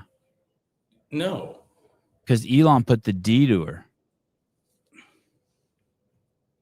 Like I saw it like in People magazine or some shit. Allegedly, no one will talk about it, but there's plenty of reports on the internet that Elon put the D to her. Tons of reports. She's hot. I mean, and Sergey's reputation is not so good. In what regard? Sergey's? Yeah. It just sounds like he made some trips to Epstein Island. Ooh. They weren't so good. I'm telling you, I fell down. He put in the new routers. Elon, while he was doing that, Elon routed Shanahan. It's a pretty crazy story.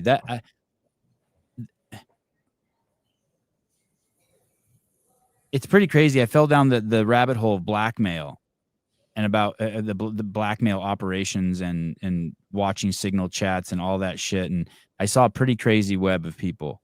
It was a lot. It was a lot to digest yesterday. Israel seems to be a pretty hot spot for technological sophistications. That's what I was wondering. Is this an Israeli-driven thing? Dude, there's this. It's wild. I mean, they have some crazy ability.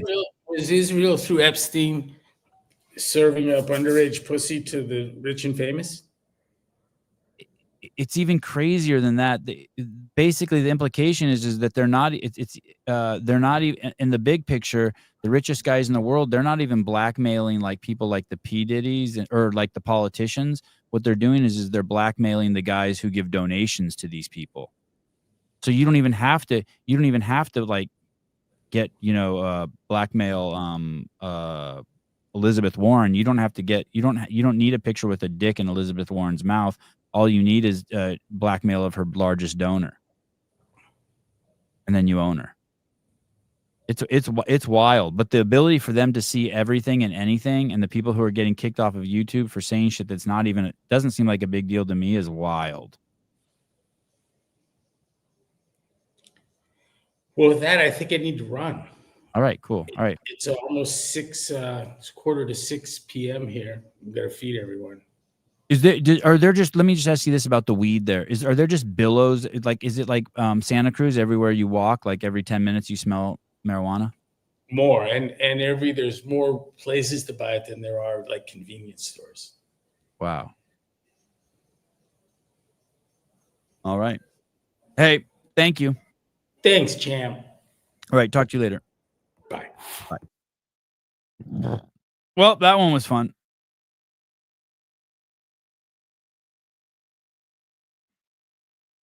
Yeah, look. I'll show you the article. Shanahan. What was the other guy's name? Elon Musk. Shanahan, Elon Musk.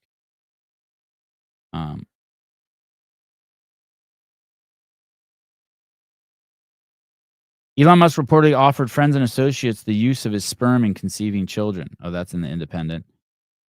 People magazine. Nicole Shanahan moving on. In her only interview about the affair allegations, which she strongly denies, the attorney reveals the debilitating aftermath of her hard-earned triumphs. The furniture had just arrived and the boxes were still packed in the Silicon Valley, California house Nicole Shanahan was trying to turn into a home for herself and her daughter after 2021 split from her husband, Sergey Brin. And then the stories, well, many pointed out that the backlash against her had decidedly sexist slant. Online trolls called her a gold digger. Oh, that's not nice. She's smart. She's attractive. Oh, this is an incredible dress. This is an incredible dress. Where is it? Look at this dress. That's awesome. Judy, do you own that? Doesn't it seem like every Asian woman in the world owns that dress? That's an incredible dress. Listen, if you're thinking about getting a tattoo, like one of those sleeve tattoos, just buy a dress like that first. That looks like a tattoo she's wearing. By December 2021, Shanahan was separated from Brin, now the world's 11th richest person, worth around $97 billion, depending on market fluctuations. She insists that she was never even more than friends with Elon, whose pal Brin had helped fund Tesla, the automaker that helped make Musk the world's richest person. Did Elon and I have sex like it was a moment of passion and then it was over? No, she says. Did we have a romantic relationship? No, we didn't have an affair. All right, I believe her.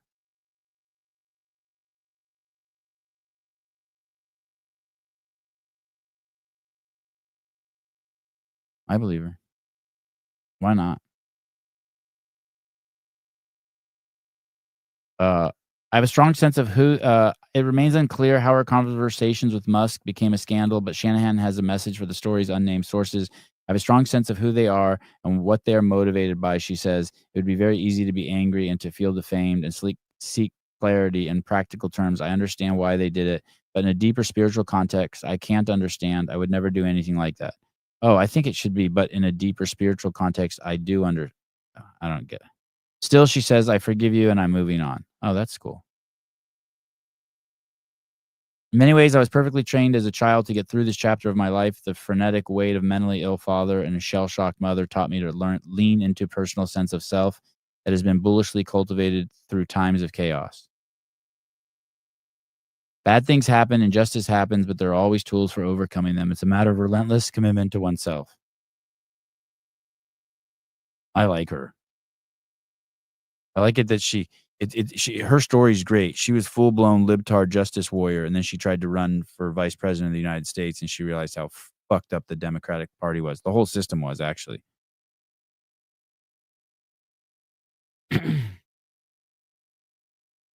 I had that rabbi on, right? But this other guy, yesterday, I fell down a rabbit hole of just fucking Israel hate. It was wild. And there were no Muslims in sight. It was just massive amount of Israel hate. It was gnarly. I'm trying to remember the guy's name. Something Dawson. Something. What's the guy's name? Ray Dawson. Raymond Dawson. Carol. I'm going to show you guys if you guys want to see it. I wish they would have talked about World Economic Forum. It sounds like World Economic Forum is now completely owns Canada. But I'm going to show you this podcast. It's so worth watching. Damn, is it down? Is it gone? Ian Carroll.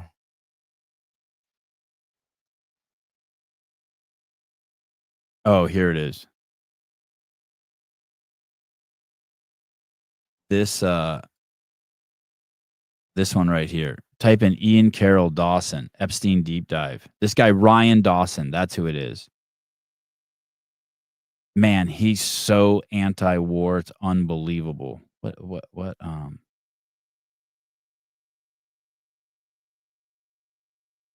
This is you should listen to this today. You can listen to it at 1.5 speed. ZeroHedge.com. The Epstein deep dive with Nick Bryant and Ryan Dawson. This scrambled my brain a little bit.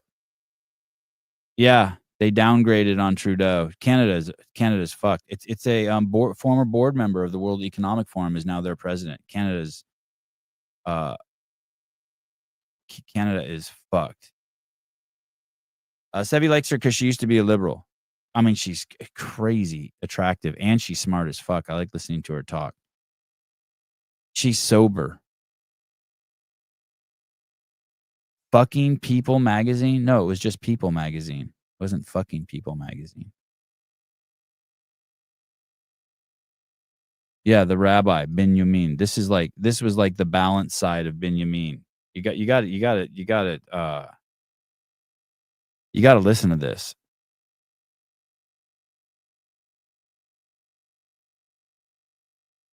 Yeah, Carney will implement the ESG green fascist initiative with more vigor. Yeah, the people of Canada is in big trouble.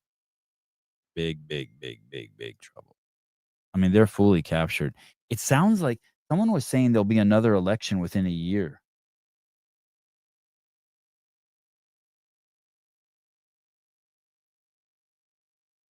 How about Greg's connection from Amsterdam using the Wi-Fi? That's pretty good. Hey, this guy, Ryan Dawson, and all these people who do these, like the people he rolls with, you can't find him anywhere, by the way, except on X and on Rumble. Every other platform has kicked him off. He's a filmmaker. Oh, and you want to see his website. His website is ANC. Is it ANC.com?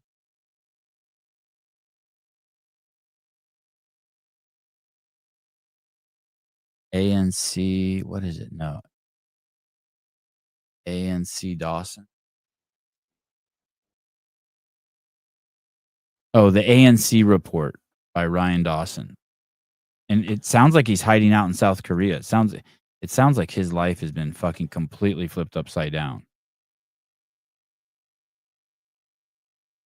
I'm telling you, you really need to listen to this guy talk. On that Ian Carroll video, he doesn't talk much, but once you listen to that, you'll kind of understand who he is. And if you want more of his stuff, you should listen to him. He's the most knowledgeable person I've ever heard speak on kind of geopolitical shit ever.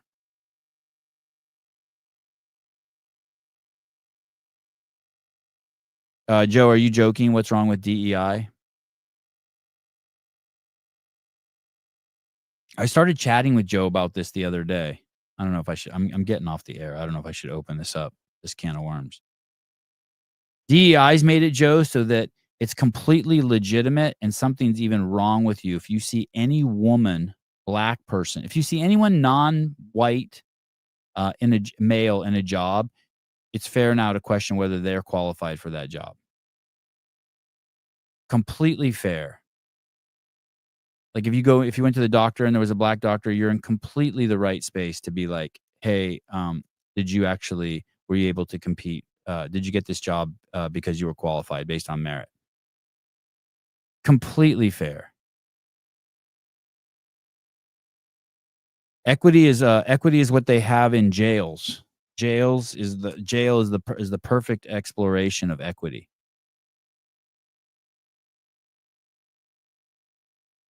Oh, you do agree. I agree in industry where DEI was doing that. Yeah, and what industry wasn't? Every industry was at least faking it, right? Tell me one industry that wasn't at least faking it. I mean, look in even our own backyard. Rosa came, DEI, full steam ahead. Hired that gay guy. I think that gay guy got hired because he was gay from Nike. I don't remember. Allegedly, he was gay, and then he didn't work out, and then he sued CrossFit, I think, for discrimination. I mean, the whole thing is a joke. Just think about he came here for DEI. Dave started like a seminar for poor, violent youth or something. And when they went to go give the seminar in Atlanta, Dave went there and Rosa went to Mayhem and partied with Rich.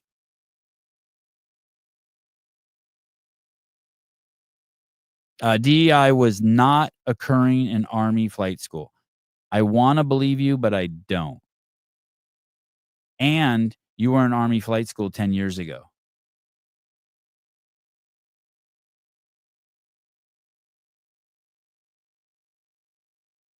Yeah. Okay. Fair enough. Our convo about the DC crash is someone who went through school as a man. I can tell you there was no DEI when it came to evals, maybe for getting there. Okay. Fair enough.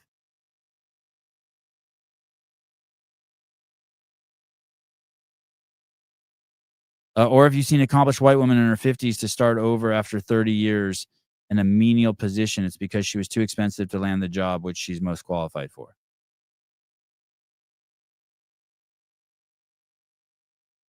DEI is a worse pandemic than the 49ers.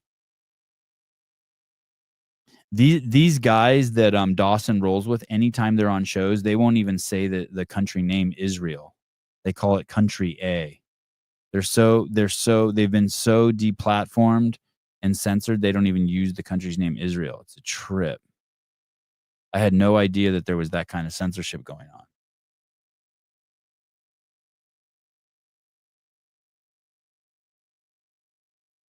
I highly recommend that podcast.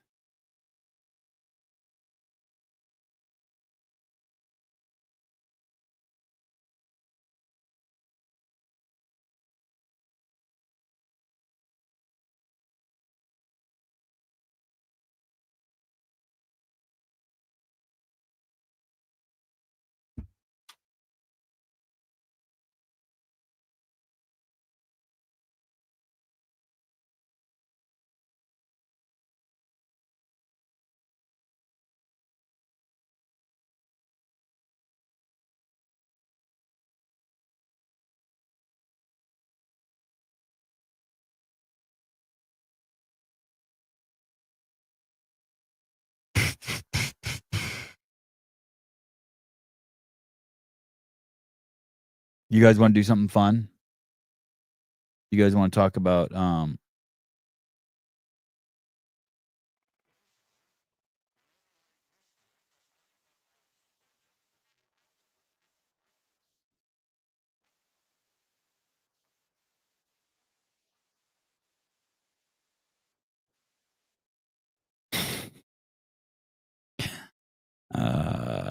you guys want to talk about something fun? Yeah, you do. Okay. What the fuck you getting off soon? We are due for a 3-hour show. Go get it. No, not a 3-hour show. I could, there's a, okay, let me show you this really quick. And then I'm going to go.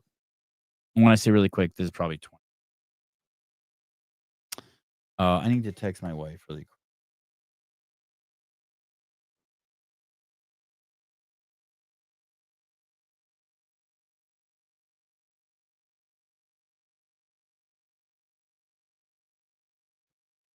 Rich Froning podcast. Is that what it's called? Rich Froning podcast. Does it have its own station? Rich Froning podcast. Rich Froning podcast. CrossFit. Oh, it's on CrossFit Mayhem.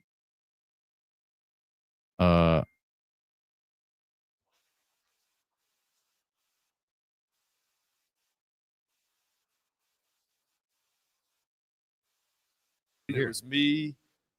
How are they doing a shitload of podcasts now? This says 2 hours ago. Are they? I thought they did one a week. I feel like there's been 3 this week. So for those of you who don't know, Will Morad was in town, and one of the Panchek brothers, I forget which one, and it sounds like basically what had happened. What the fuck is this? This DJI thing with a light on it and a camera. Oh, I want to click that so bad. The DJI Osmo Mobile 7P has one of the most innovative new features for smartphone filmmaking that we've seen in a long time. No, fuck Other that. people present, Okay. or whatever. So I don't. So, And then the last chance. so what happened was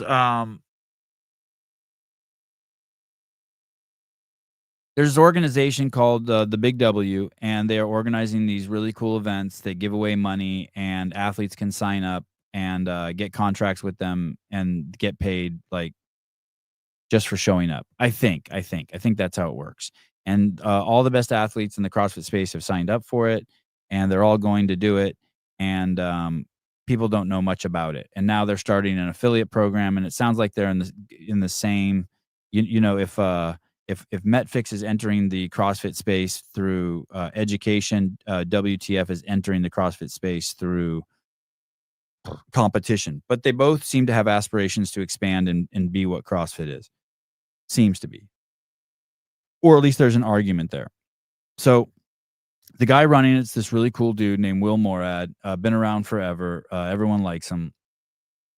And then there, of course, also in the space is this guy, Rich Froning, who arguably is, you know, the most, one of the most, you know, you put him on the Mount Rushmore of well-liked and influential people in the CrossFit space. And so Will starts up this big organization, the Big W. I don't know if it's big, but they got a lot of cash flow and they have some very ambitious events planned. And Rich has said, and Rich has a very popular podcast and a very big media team. And he said, hey, these guys have never reached out to me. I've never talked to him. I don't know much about him. And I don't know if he's said anything negative about him, but he hasn't been complimentary towards him. So since where Rich works in his business, CrossFit Mayhem, is this hub for all sorts of professional athletes or athletes who have professional aspirations in the CrossFit space. So there's a ton of athletes who come in and out of this monster facility called Mayhem in Cookeville, Tennessee. And so obviously some of his athletes are now working with the Big W to compete and make some cash. Well, Rich has said, hey, I wonder why this guy, Will Morad, hasn't reached out to me. And then after he said that on his podcast, I think him and Will had a text exchange, like of just pleasantries. How you doing? What's your Fran time? Shit like that. Well, now it sounds like Will and one of his employees, either Saxon or Spencer Panchik, went to Mayhem to talk to some of the employees, and they're just doing the rounds, saying hi to people and talking to people. So we thought when they went there, they would get on a podcast with Rich, and we'd see these two entities come together and have a public conversation. So we could learn about Rich's feelings about the Big W, but then also learn some things about the Big W, what their vision is. And so far, it hasn't looked good for their vision. Like someone explained their affiliate program, and it says, "Oh, we're just going to get 50 affiliates and then find out what they want from us." That's not a very good business model, by the way. Okay. So here we go. This is they talked about it, I guess, yesterday. Chance. French throwdown. Sorry, I'm just saying in North America. Oh. So there's 2, 4, 6, and then we don't know how many people go for last chance. Is that 1, 2? I don't know. French throwdown is the same weekend as WFP. So it's like, okay, so he's saying what Scott Vandersloot just said is there's a CrossFit event called the French Throwdown that's the same weekend as one of these Big W programs, events. Yeah. Almost no one's going. Luke's going. Yeah, Luke's going. I hope he wins. We'll be out of range. We'll be in Paladuro. No. No? We'll do Mayhem on the Mountain. Oh, that's Syndicate right. is the same Syndicate is weekend. Paladuro. That's it. So should we talk about the podcast that never was? Yeah, we'll talk about the podcast that just didn't happen. We had Will Morad and Saxon Panchik come out yesterday to the gym, talk to them a little bit, urged them to do a podcast. They didn't want to. So they were in town, and it sounds like Rich said, hey, let's do a podcast. Didn't, in their defense, they were worried that we would just kind of bully them and gang up. What a reputation you've created for yourself. I know. You know? I feel like of all the That's kind of weird, right? We bully them and gang up on them. That's crazy. That's not a strong position to be in. Yes, there's going to be some questions. That's it. influencers out there. I feel like we've been pretty. Yes. Hey, let's get everybody talking and let's have some communication. I mean, if you look at some people's critique of the podcast with Brian Friend, what we bullied him and Not even close. had fun at his expense, which I feel like we just. Is it raining? Yeah. Holy crap. I feel like we just tried to have a conversation and let the guy talk. You know, you look at both sides, and of course, they're going to say that I didn't pressure him enough. that wasn't the point of the podcast. You didn't pressure him enough. What do you mean pressure him? You didn't have any follow-up questions. We already know you were freaked out because fucking Angelo fell asleep at the wheel and fucking Scott Vandersloot doesn't want to talk. wanted to let him talk and Right. let him tell us what he was thinking and where he was at. So I invited Will and Saxon on, and they weren't ready yet. And God, Rich is a good dude, isn't he? Y'all were pussies.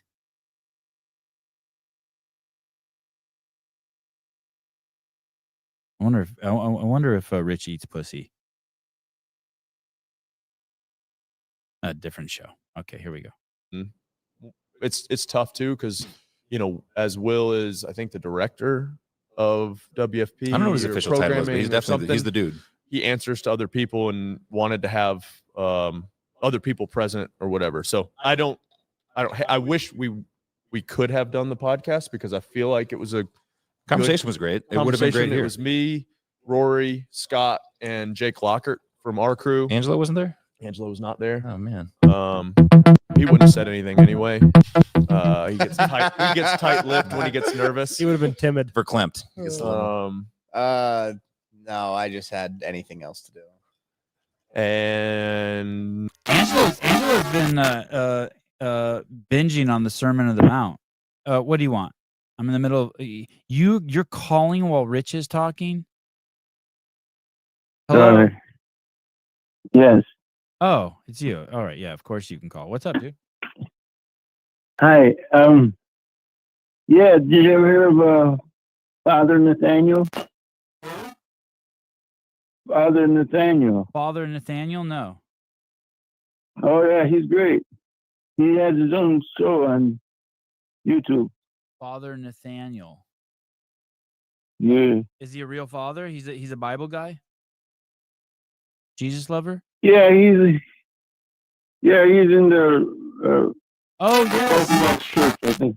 Yeah, he's the black dude. I remember him from back in the day. Like he got someone to lose like 500 pounds on Geraldo or something. I remember this guy. No, they're a different guy. Is it a black guy?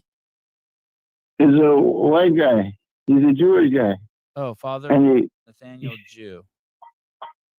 Okay. He became Christian.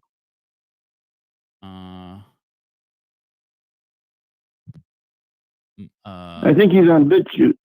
Oh. BitChute. You ever heard of BitChute? Yeah, that's where you go. Like if they don't let you on YouTube anymore because you said something too true. Yeah. All right. I bet you can get. I bet you can get him on the show. And he'd be a good guest. Yeah, just like the Jewish guy you had last time. Yeah. I need to get. I want to hear someone else's opposing opinion on all that. I want to hear I want to hear someone be like, "Hey, the Jews or the Israelis government is like organizing the whole fucking thing." Yeah, then there's another one. There's a Green, Adam Green. Adam Green. Yeah, Adam Green will come on probably. Is he sane? Yeah, he's very sane. He makes all the points. Okay, Adam Green. Is he a Jew too? No, he's like he's like a big white guy. Okay. Hey, I got this device, and you put it in your front yard, and you hook it up to your phone, and it's got a microphone on it, and you hook it up to your Wi-Fi, and then anytime this thing hears a bird sound, it'll send you a message telling you what kind of bird is in your yard. Oh, I'd rather go in my front yard and like the people that walk by tell me who walked by. Oh yeah. That would be cool too, right? Yeah. Hey, yeah. I'm glad you called, but I'm right in the middle of this other bit. Could we chat later, maybe? Okay. All right, dude. Love you. Okay, see you. Say I love you too. Okay, take care. Okay, bye. Fine. Okay, back to Rich. Okay, so Angelo wasn't there for the conversation. yeah. So do you want to I mean, I feel bad talking about what we talked about without having them in the room to defend it, but Well, we gave them the opportunity. So it was a good talk. I feel like it was a good. They have some good ideas. They have some Bad ideas. I think their heart's in the right place. Heart? You had some not criticisms, but some. Well, I mean, I guess it was, I would call it constructive criticism because it was the first time that I'd had the opportunity to say, hey, what is this affiliate program, et cetera. And I think there's a lot more, I guess we should start by saying, like, I think what they're trying to do with athletes, more competitions for the athletes, more security for the athletes. You know, it's not tied to one weekend. It kind of plays throughout the whole year with a culmination of, I guess their third event is double scored or something like that. So the third event technically has more emphasis. Yeah, and to their, I don't want to say credit to there's just no communication with CrossFit, and it's not their fault. Yeah, right. I mean, CrossFit has a reputation of having very poor communication with anybody outside of who they are, or is anybody outside of their organization. And so wait a second, Rich. Wait a second. They'd never contacted you before. They finally do contact you and you don't talk about the big W. They come there and they don't do a podcast on the biggest platform, which could have helped them. But now it's CrossFit's fault that CrossFit didn't communicate with them. Got it, Rich. Come on, boy. Come on, boy. The fuck are you talking about? Not their fault. Not WFP's fault. The fuck CrossFit it isn't. Hasn't really. Well, that's where CrossFit has him what? It has him what? We've already established there's no one over there that gives a fuck. They have him what?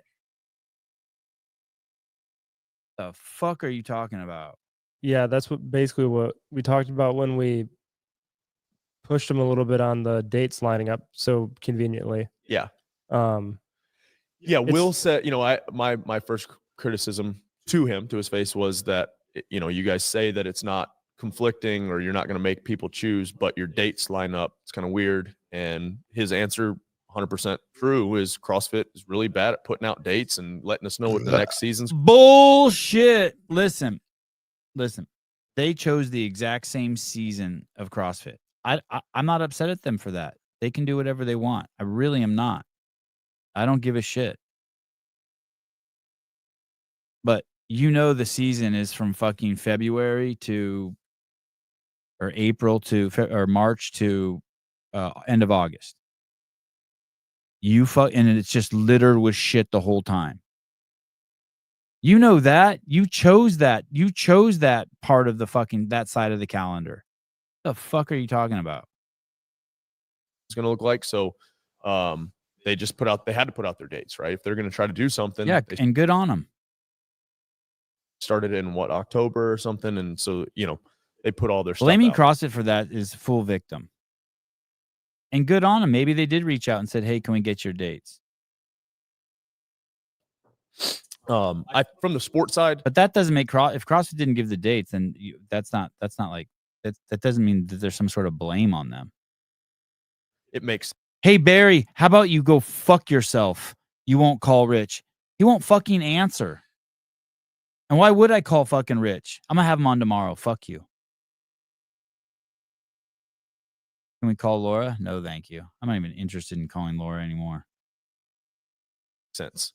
We talked about it for years as athletes. It would be nice that your entire livelihood wasn't dependent on one weekend. I think it's cool to be able to see the athletes compete more than just once.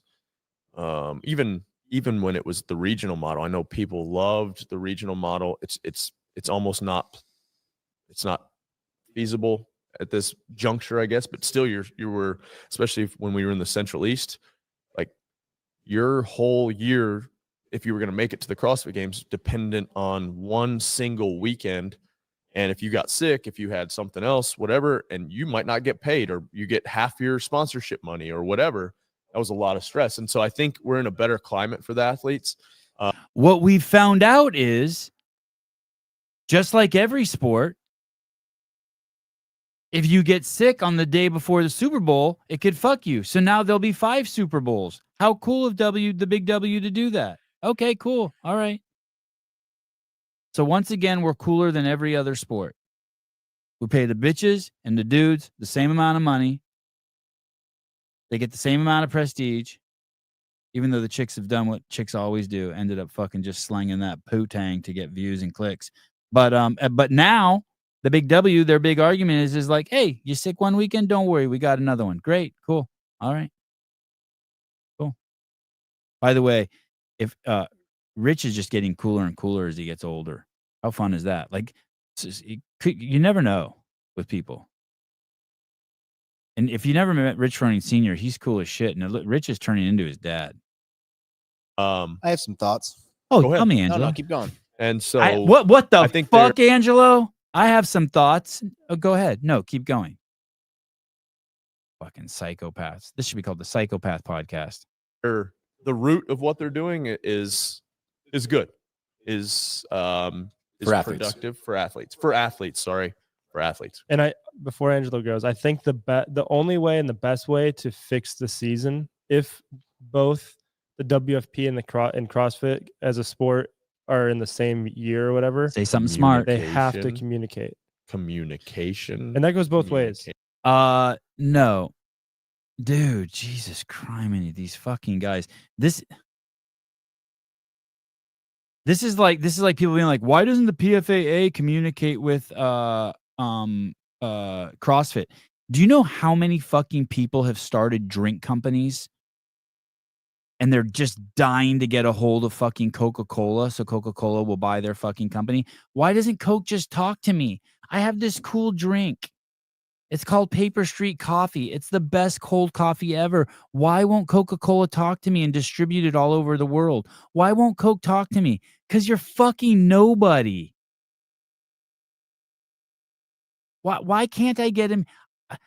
Why won't Donald Trump come on my podcast? I have the best right-wing fucking quackadoodle podcast in the space. Because you don't fucking matter yet. Why won't CrossFit just bend over and grab their ankles and share all the workouts that they're doing and all the calendar dates so that we can know, so we don't post conflicting workouts that might tax the athlete's legs too much? God forbid we have something on the same weekend. No. Yeah,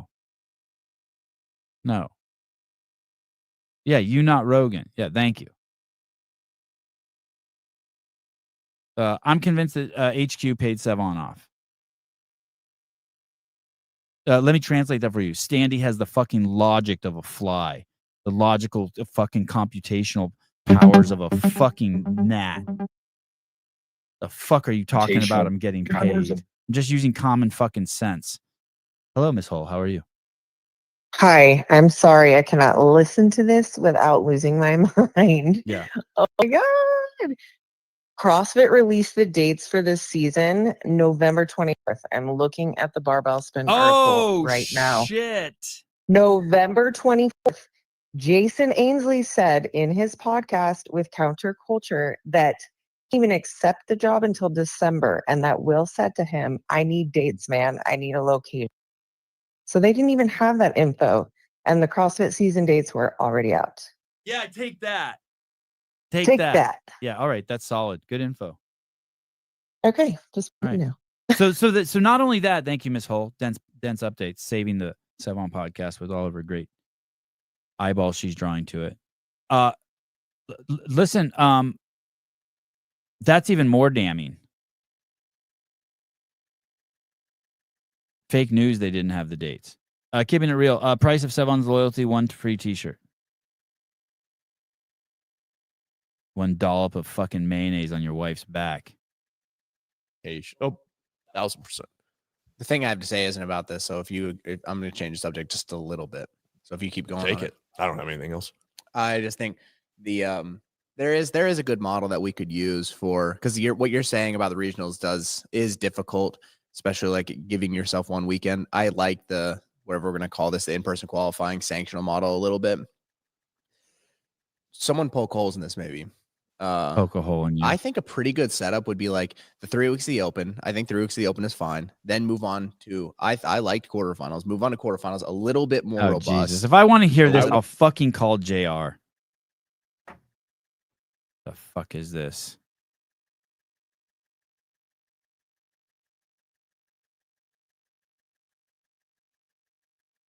Yeah, I'll poke holes. Yeah.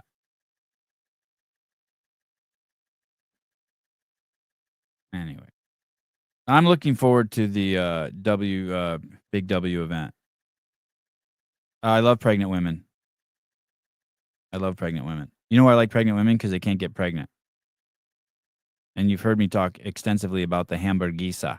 The giant hamburger between their legs.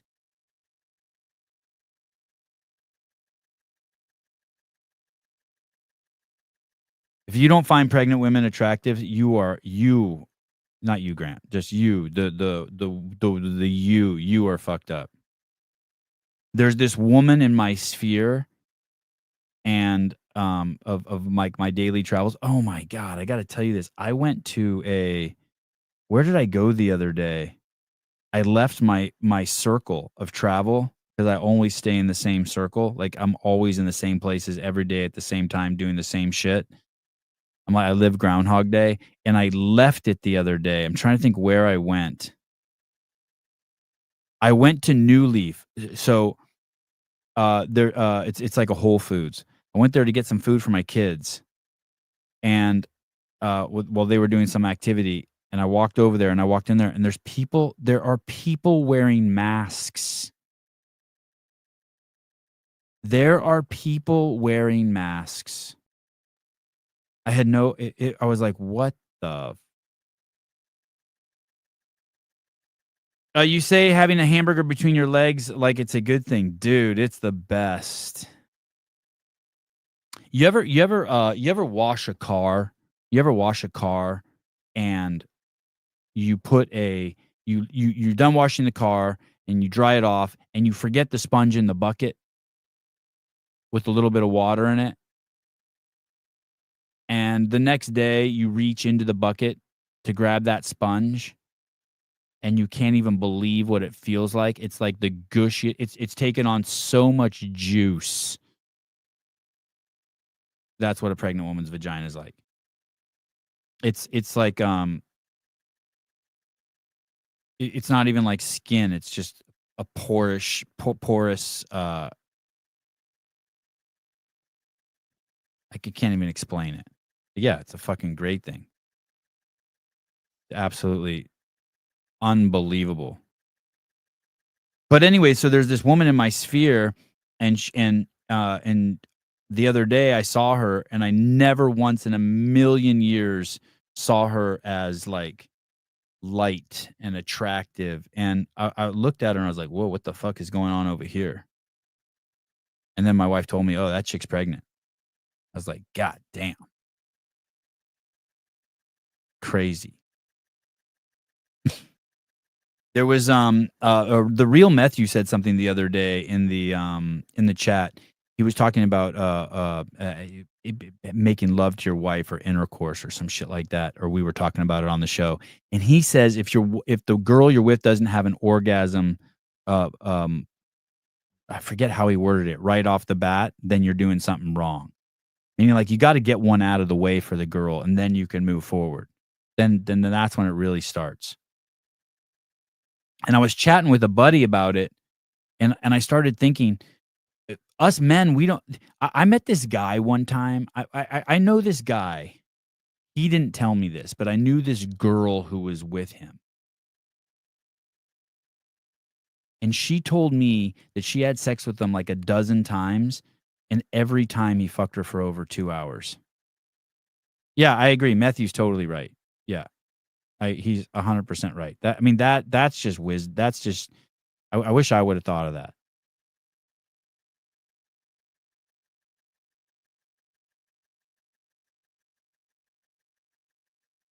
I wish I would have thought of that. And anyway, this girl told me that she had sex with this guy, I don't know, half dozen times or a dozen times, and that he had sex with her for over 2 hours every time and never came. And I was talking with a friend about that yesterday about like, I don't even understand. I don't understand that. I don't even know how to.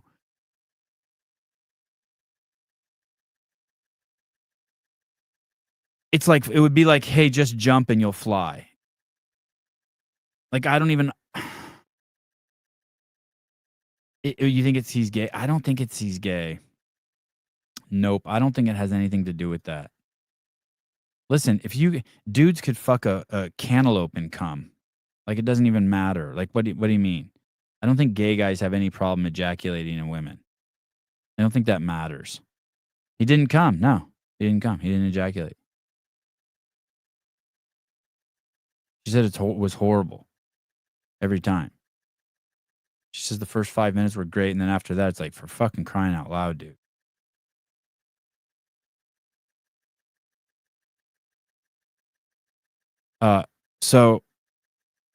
Yeah, he was stressed. So that, yeah, and it's funny you say that, Olivia. He's the most uptight human being I've ever known.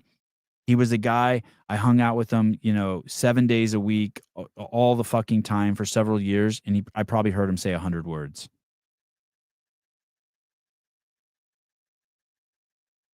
Nope, not on. Oh, drugs. Interesting. You mean like some sort of medication? Wow.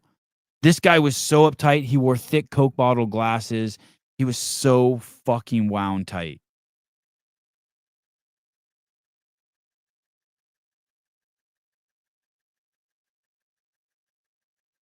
So anyway, I started thinking about, I don't understand that. I don't know how to process that. It would be like if someone tells me trees are alive and they're sentient beings. Like, I don't know how to, I don't even know. I don't understand. Like, I see that they're alive and they're sentient beings, but now you're going to tell me they have consciousness. Like, I don't believe it or not believe it, but I'm,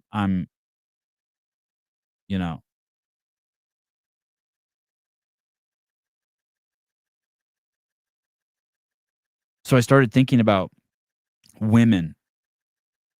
And do you guys know about giraffes?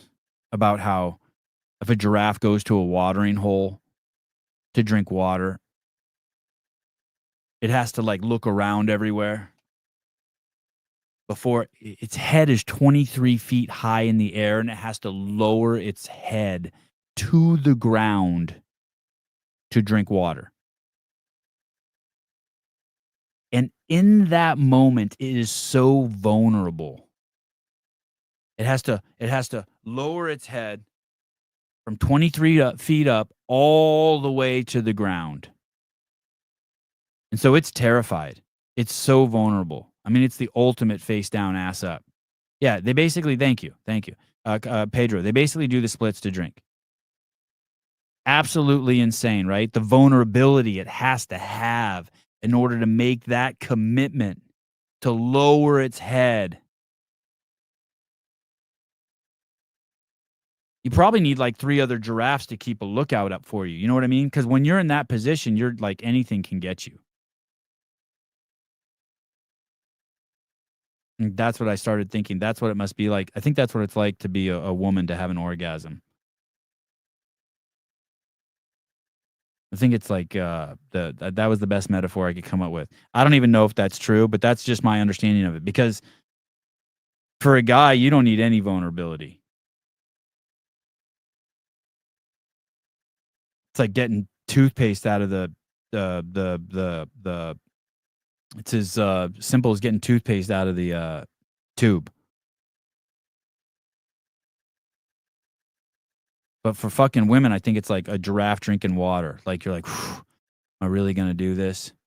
Am I really going to be this vulnerable? So those are the things my big brain processes throughout the day. Keeping it real, giraffes are the single most terrifying animal on earth. If they had an aggressive disposition, they would take over.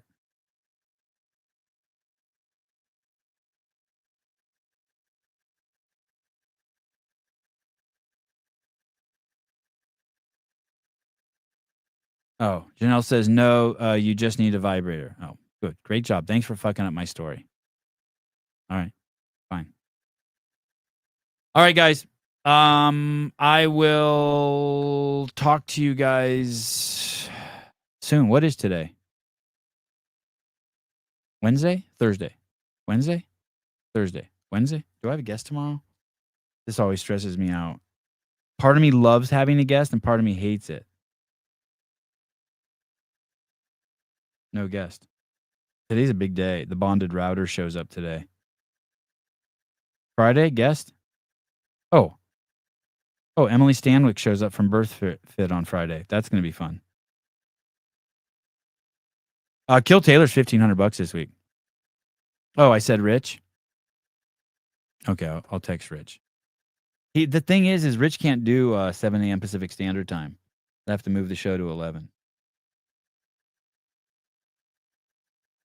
My wife bossed me around yesterday, I think. Well, I had a story about that too. It was crazy. What was the story?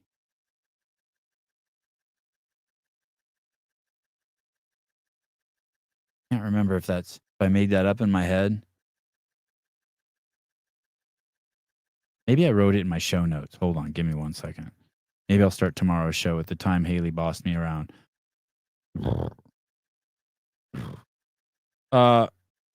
Okay, I got vulnerability and compare female orgasm to giraffes drinking water. I did that. Oh, stay-at-home dads are cucks. That's what I was going to talk to you guys about. Yep. I'll do that tomorrow. Yep. I mean, not me, but in general, stay-at-home dads are cucks. It's a mess. All right. Talk to you later. Bye-bye.